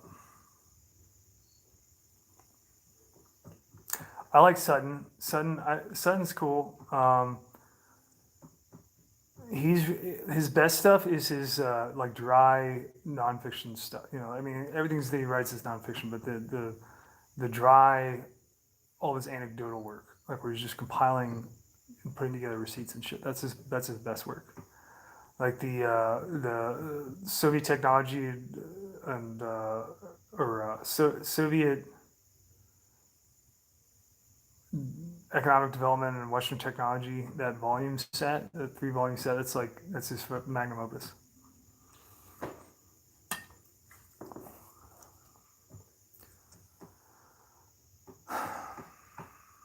So a lot of these questions, guys, a lot of these questions that you're asking, like somebody's like, will there be a new U.S. Civil War soon? Like, you know, I mean, to do these kind of questions, I basically have to go in like repeat mode for every stream and just talk about the same thing. What do you want to talk about on Nohad? Balkanization. Let's knock out balkanization. People keep asking about balkanization. All right. So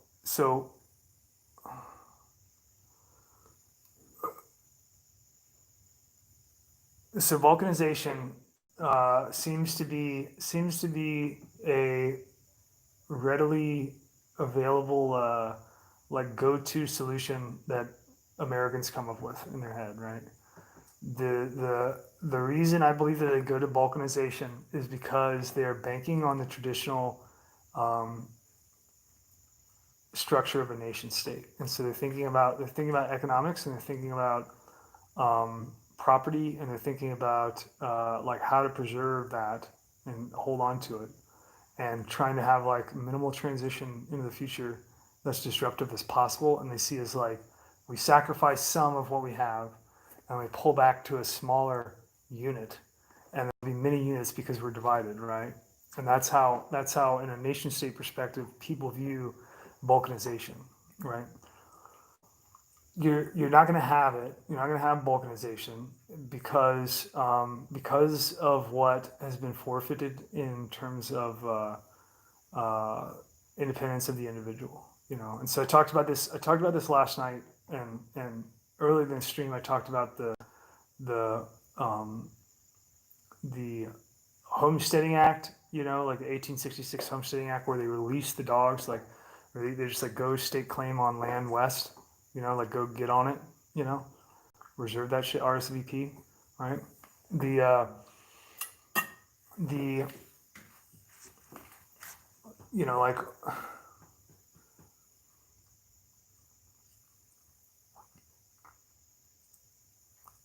where am I even going with this? So in balkanization, the reason that it's a logical go-to that people rely on like a crutch is because they're unable to detach and realize that everything is globalized and integrated. And when they had that 1866 land grab, you have to understand it really paints the picture of the stark differences in humanity between then and now, which are not good. I mean, in terms of accountability, like in terms of interface with the existence and physicality, like where we are in physicality, it puts the focus on materialism and supply of the material. It doesn't put the focus on like using the material to achieve something greater, right? And that's that is exacerbated by globalism and centralized apex system that has been created. And to give you a contrast, you look at like the 1866 land grab, and it's you have people leaving with what's on their back or whatever, or like a wagon full of shit, and then going into unknown territory, and they've never seen it. Like nobody's ever seen it. They don't know what's out there. They don't know what they're going to run into, and they don't have any support. So they're just going to go out there, and these are like small parties. Sometimes just a family, and then some of them didn't make it, but most of them made it. And so what does that mean? That means that they're competent and they're connected to their means, and they are able to go into a place and live. And like because of the apex paradigm that we live in now, and because of the technology offloading accountability of the individual, it's not a matter. That is not a matter of technological progression or like an advancement. It's not like a positive advancement. What it is that's the way that you're controlled, right? Like that's the way that you're enslaved and kept from having time to like know where you are, know who you are, and to fulfill your purpose, right? The the obviously if you had the inhabitants of New York City forging west in a land grab today, you just have mass death and starvation. Like obviously they're not going to do well. I mean, you have some people that make it, they're not going to do well because they've cast away like all of their connection to their physicality, and it's been replaced with because physicality is material, right? They've cast away all of what is proper in terms of that uh, like what makes sense, and then in terms of the physical world, the material world, and they've replaced it with a like dependence model where it's like material based, right? And so the material is provided, and the way that you do that is accumulation of money and engagement of money, high velocity transaction of money, and then that gets you to you know that gets you to like live another day without any connection to any proper connection to your state and physicality, being in this little flesh prison that we're all in, right?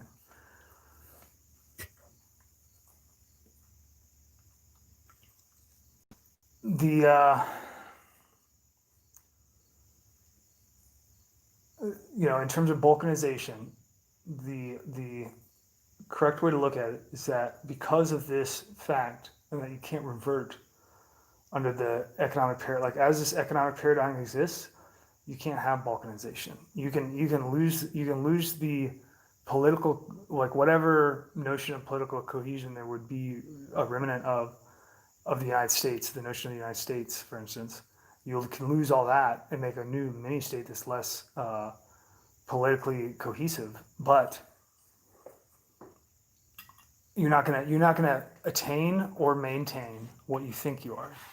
You're just gonna be more subjected to all things that you're trying to run away from because the centralized apex system is not going to go away. It's already in place. It's very strong, and it's as long as you participate in its actual energy model, you're going to continue to perpetuate it. Like you are the fuel of it, not it. It's not like it exists because it's naturally sustaining or something like that. It just exists because it's taken away your ability to say no, and then you're gonna like continue to lose that ability as you make a balkanized state. You see what I mean? And so the actual like what you're trying to go after. What are people trying to go after with balkanization? They're trying to maintain a they're trying to escape tyranny. Okay, that's if we want to put it into a compact package here. What we're saying is that people want to they want to escape tyranny. That is the entire point of them conjuring up the idea of balkanization. So you can't do that in the way that you're thinking. What you have to do is you have to eliminate the energy that has enslaved you, which is through money. And so, although this is not like is seemingly inconvenient, although it is a seemingly impossible, people were around before money, and in the end, you're not going to have any money anyway. Like where this all shakes out at, like one way or another, whether you're ideologically on board or it's convenient, the money goes away. It's always thrown in the street, particularly.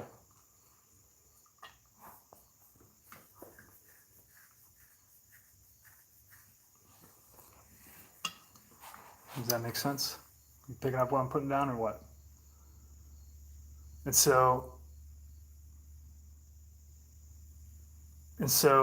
what you have to understand is that balkanization makes no difference when the actual energy that's enslaving you is the economic system, right? That you're willingly participating in, right? And so your liberation from tyranny is your ability to connect to land, to have a unit of equal value that you trade in the material world of like what you're exchanging that doesn't have the ability to have energy harvested out of it in the abstract, in the non-physical world, which is what money permits. And that's by design because that's what money is.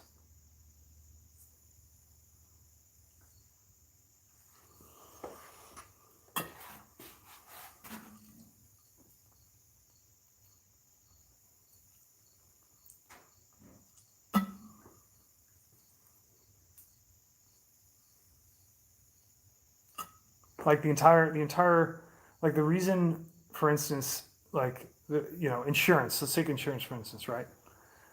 Insurance as an abstraction, because it's really like an abstraction, right? It wholly has to do with money and its interface with material, but it's really mostly abstract. The way that it makes logical sense is that you have some calamity that's going to befall you, and the probability of it's really low. And so you could take somebody that has a bunch of money, you give them a little bit of money that adds up over time, and you can afford giving away that portion. And then what they do is they cover down in the unlikely scenario that that thing befalls you that you're saving your giving your pennies for or whatever, your bucks, your slave bucks, right? So that is the entire way that it works. Now, the natural within the technology of money as an abstract technology that's non-physical, like a system, the way that balances, just like an ecosystem balances, is by the relative identity of all of the variables that are involved. So like the probability that this thing's not going to happen to you, that's what dictates the amount that you're going to give, right? The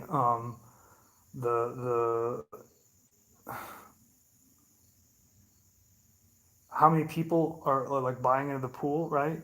That's a relative. That's a matter of relativity, right? So you have one guy. If one guy is like just getting the insurance or whatever, well, that's not a perpetual model, right? Like it has to satisfy all of the um, balancing ecological stressors that are inherent in the abstraction of money, in order to be even, right? To have equal measure. That would be in a scenario where there would be equal measure. Of course, you don't have that. You have an entirely disproportional displacement. That is the system of money. And so that is the reason that you have now, you have, like if you drive a car, you have to have insurance, right? Like you have to have it. You don't have the ability to like make a mistake where, maybe like you're a shitty driver and you run into everything like a drunk, and you were like, I don't need any insurance, but you actually did the whole time. You're the only guy that needs insurance, but you didn't get it. And so you get into a wreck, and then by the legal order of things, it's like now you're responsible for like the monetary damage and replacement of material, right? But now you have to pay out of pocket. You just got a one for one, right? Now, if you would have been paying your couple of bucks or whatever, then you'd be good to go. But what that would be like logical, right? Within that system, what you have now is completely illogical. It's you are captivated by it. You have no choice but to get insurance. And so what's the result of that? Well, because you have to have insurance, the price skyrockets. You're getting like multi-1,000% inflation that's artificial in the price, right? And so what is that? That's a middleman that by legal protection is like stealing energy from you, right? But it's not really even that. It goes further than that. The entire because money is always detached from physicality, and that it is a non-physical system, a non-physical abstraction. The reality is that when you hold dollars in your hand and you go around and buy things, from the moment that you agree to give up some of your labor, like when you're like, I'm gonna work for $10 an hour or whatever. So you work for an hour, you get $10. Now you're walking around with $10 in your pocket. Well, the reality is you don't really have $10 in your pocket. You just have basically like you just have a hole in your pocket, and your dollars like sliding out the entire time until you get to the cash register and spend it. So like you created a solid unit of 1 hour of work. it was agreed upon that that was a value by the dispenser of the pay and you in your bid of like, I'm going to do this work for 1 hour for $10, right? The the and now it should stop there, right? It doesn't stop there. It's like you like with inflation, which inflation what inflation means is that your money supply increases. That is the definition of inflation and a sterile analysis of economics. When your money supply changes, you have a reciprocal relative value of each unit that's in circulation also changes. The buffering of that is through the psychology and the velocity of transactions of the population. So when you're walking around with a $10 bill in your pocket and you agreed on a good faith value system of equal measure between the the contractor and the bidder, you for your work, you guys both agree for like a unit of exchange. Well, when you go between the time that you get that $10 in your pocket and you go to spend it, it's already devalued, and so you've had value stolen from you in the time between when you receive the money and when you spend it. And so what I'm saying is that like when people look at money like they're amassing wealth, they're not. It in its technological form, which is inescapable because of the way that money is. Like this is what the actual technology of money is in its analysis of its identity. It's a way to supplant material and supplement it for a stand-in that then can be stolen from, like before you exchange it for the material, for the next material that you're going after. So it's not that you're stacking up money and like amassing wealth. That's not what's going on. I mean, it seems like that because you're like starting at a point that's low and then getting to a point that's high on your reserve, like whatever your personal reserve is. What's really going on is that if you had direct unit of equal measure in everything that you're doing, you would amass whatever the commodity was, right? Like whatever the money is representing, you would amass that and it wouldn't go away. And then when you went to go like exchange, you would get the equal measure of exchange for what it is.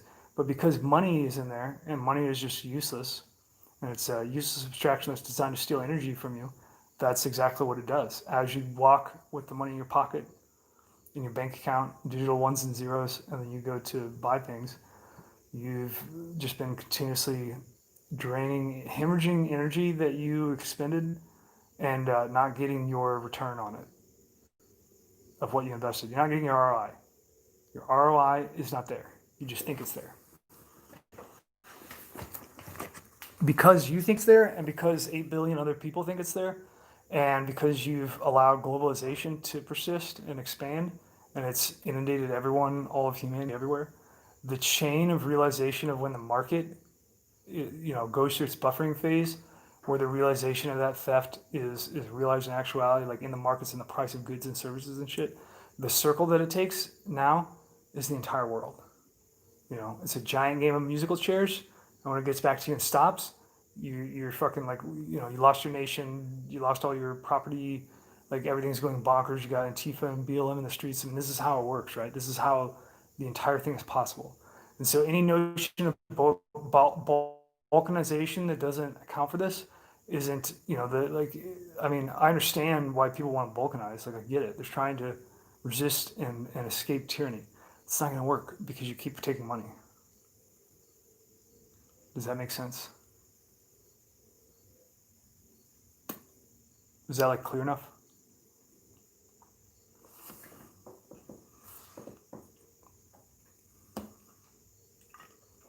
Okay. And so your actual salvation is humanity. Like where you're going to go, and it's going to happen no matter what. Whether you go there kicking and screaming, or it doesn't matter. Like your money as it's introduced, like as it's given to humanity, permitted to humanity to realize, to actualize, and to use it as a system is a limited time. It has a very specific purpose of displacement, and that purpose is coming. We're coming to an era of the end of that. And so, like and I'm not going to get into the semantics of fleshing that out. But the place that you're going in eventuality is that you're going to have like humanity, in order to have peace, any eventuality of peace, which is purportedly the purpose of like every nation. Like everybody's like, we want peace, right? We want peace. The Jews say they want shalom, right? Well, you can't have it until you understand this. And so the um, you know, and it's wrong to say there's shalom when there is no shalom, right?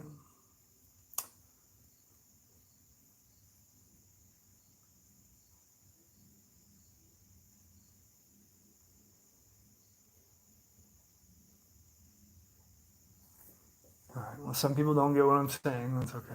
I mean, like, the beauty of it is that what you don't understand is that, like, I don't matter. Like, my opinion doesn't matter. I don't have any intelligence or an opinion or anything like that. I have nothing at all. Nothing. And it doesn't matter. Like, you view this as like Dugan's trying to push some kind of whatever. I'm not trying to push anything. I'm just saying what's going to happen. You're gonna get there no matter what. It doesn't matter. It doesn't matter if you kill me. It doesn't matter if I'm like dead for ever. None of this stuff matters. Like, you're just gonna arrive there. I don't have to do anything to make that happen. The amount of anguish that comes between now and then is like entirely up to people, but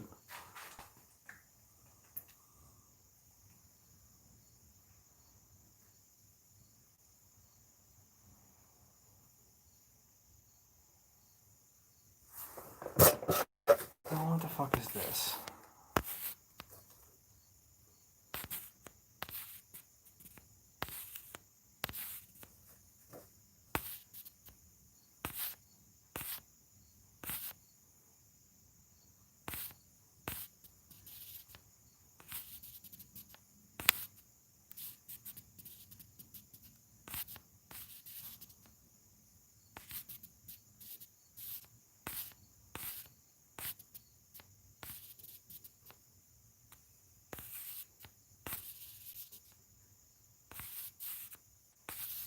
Yeah, okay.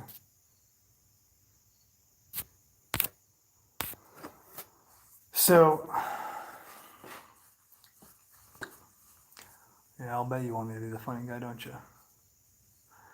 The what like so what's actually going on to wrap this up, right? Like, we've done an economic video before. This is just spiraled into that because this is a free stream and people are talking about it, right? But what's actually going on with money? Like, if we take the image that we have in our minds, the understanding that we have about coin, specie, or fiat dollars or digital currency, whatever, it is a stand-in representation of the uh, aggregate exchange value, the aggregate relative value between commodities and services, goods and services, right? That's what it really is, right? The the the reason that money exists as a technology, like why it made sense and why it, like, things that come into existence in abstraction, which money is an abstraction, it's not real, right? We just agree that it's real and do it, and then through our interpretation of it, our crude resolution of it, we actualize it in physicality. Like, our actions and consequences, that's what actualizes the abstraction of money, right? And we confuse that as like that being the money is real. Money's not real, right? It's not possible. It's not a physical thing. So it's not the physical world. So the uh, the relative value that is come to by consensus in exchange slowly and then develops into a model is the underlying actuality of what money rests on. The the where the theft comes in is because all the values are fixed, meaning that not only are, like, once you get monopolization of a market and it doesn't have competition, now you have the ability of price fixing, right? Once you have the like the law of, like Gresham's law and laws of scarcity in terms of physical money, like specie coin, things like that, now it can be fixed. So that would go into like gold. Like gold price is fixed. People think that Gold is tied to the dollar, and in a way it is in terms of like it's it has an approximate relation to it.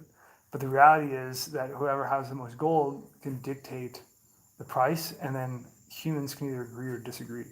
And so the price of gold is typically very um, slow to change most of the time in most periods, because if it was volatile, you would lose faith in it, right? And it's very important for gold to remain stable, because when they switch out your currencies, you always go back to gold, right? And so they have to maintain one hand on gold and then switch the currencies out to gold and back and forth, hop back and forth. The gold itself, like the actual gold, is no different than your worthless fiat currency, other than its commodity value of like being a metal and having a scarcity in it. The actual price of gold is fixed every day of the week, except Shabbos. But but it's fixed, you know. And so fixing, what that means is that if they wanted to, they could just come out on Monday and just say this is $1 million for an ounce of gold. You probably wouldn't be buying any gold then, so they're not going to do that. But they could if they wanted to. That's the reality.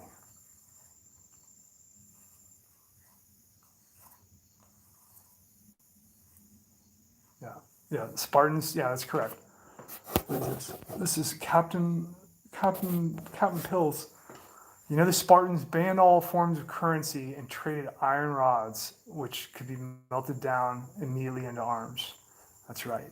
And that's kind of like the legacy of the Spartans. The other interesting thing about that is that the Spartans, like their money was so large, and like with gold, right? Like let's take gold and modernity. Anybody know what is spot price on gold today? Anybody know approximately? I don't even know where it's at. I know it's been hiking recently.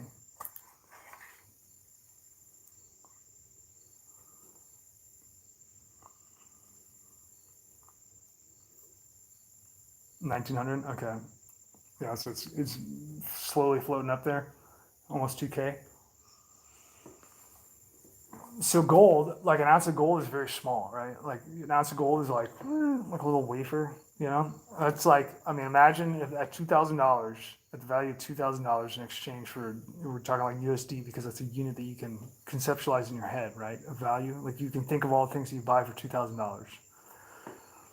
So you can imagine if I had like a stack of these fucking thin 1 ounce wafers that are, you know, a couple 2 millimeters thick and like, you know, whatever it is, 2.5 inches long and like inch and a half wide. If I had a stack of them this big, you can imagine like how much money that is, right? Well, the Spartans, when they're doing like metal exchange for like the stand-in for a commodity to hold a store value, they're like the size of that is gigantic. So like you can't hide it, right? Like if you have a bunch of fucking metal, like just crude fucking commodity metal, it's like you can't fucking hide it. Like it's a giant pile, right? And so in terms of that, you know, it prevents the ability to be able to like swindle, to have fast hands and fast eyes.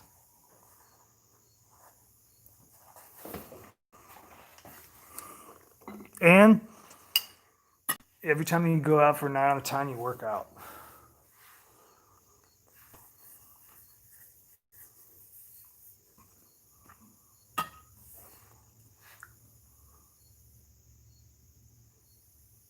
Just an interesting note, right?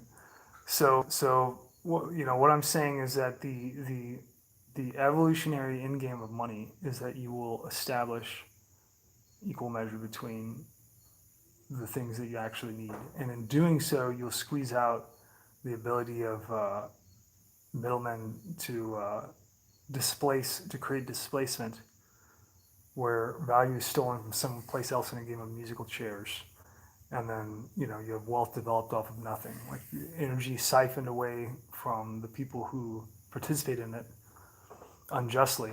That will go away, and then in reaction to that, the secondary effect is that you will have a continually diminishing instance of injustice, and then from that you can start to build peace. So it's an absolutely necessary step. And the only reason that you're like politicians and things like that aren't talking about it now is because they're all corrupt. You guys need to get rid of them all. everywhere in the world. Every single one.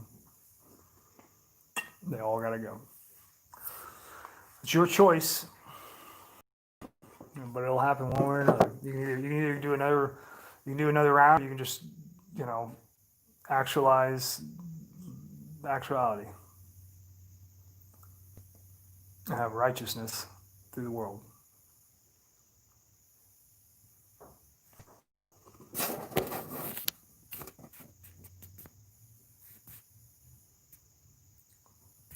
Right.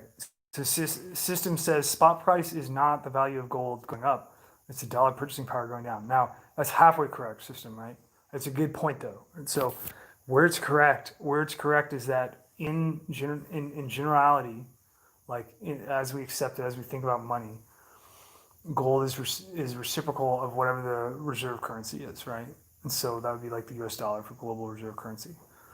It's approximately true, but what you're not taking into account is that the value of gold is actually floating, right? It just because it's chosen, like when they do gold fix, they select to make it an approximation in relative value to the dollar, and so it appears that it's like the dollar is going down, and so the gold is going up. What's really going on is that they're selecting spot price to appeal to that, but they don't have to. They could literally make it any number they wanted. They could go down to a penny if they wanted. They could go to $1 million if they wanted. That's the actual, that is what's really going on. But it's very hard. It's very hard. The reason that it's deceptive is because it's extremely important for faith to be kept in gold. Because when you have a collapse of a world reserve currency and transition to something else like the global currency that's coming in digital form, you have to have a middleman for everybody to jump to that's a life raft. Well, that's commodity money, like gold, right? And so it's extremely important for it to be stabilized. That's why gold isn't launching up right now, right? When the dollar has the chain reaction collapse, then it'll force the market to push up like the expected value of gold, and the fixers will accommodate that in terms of reflecting that in the gold when it happens naturally. But they're not gonna. But they could just do it prematurely or any time, right? And that's the actual nature of gold.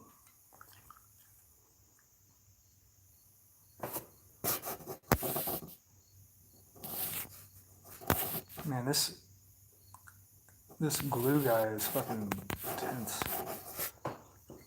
Apparently, we're in hell. That's what he says.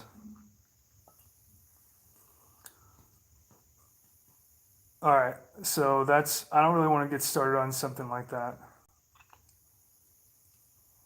I don't really going to get started on something like that again in terms of going into something else. We've been going for 2.5 hours. We're going to wrap this up. You guys have a good night. Have fun. I love you.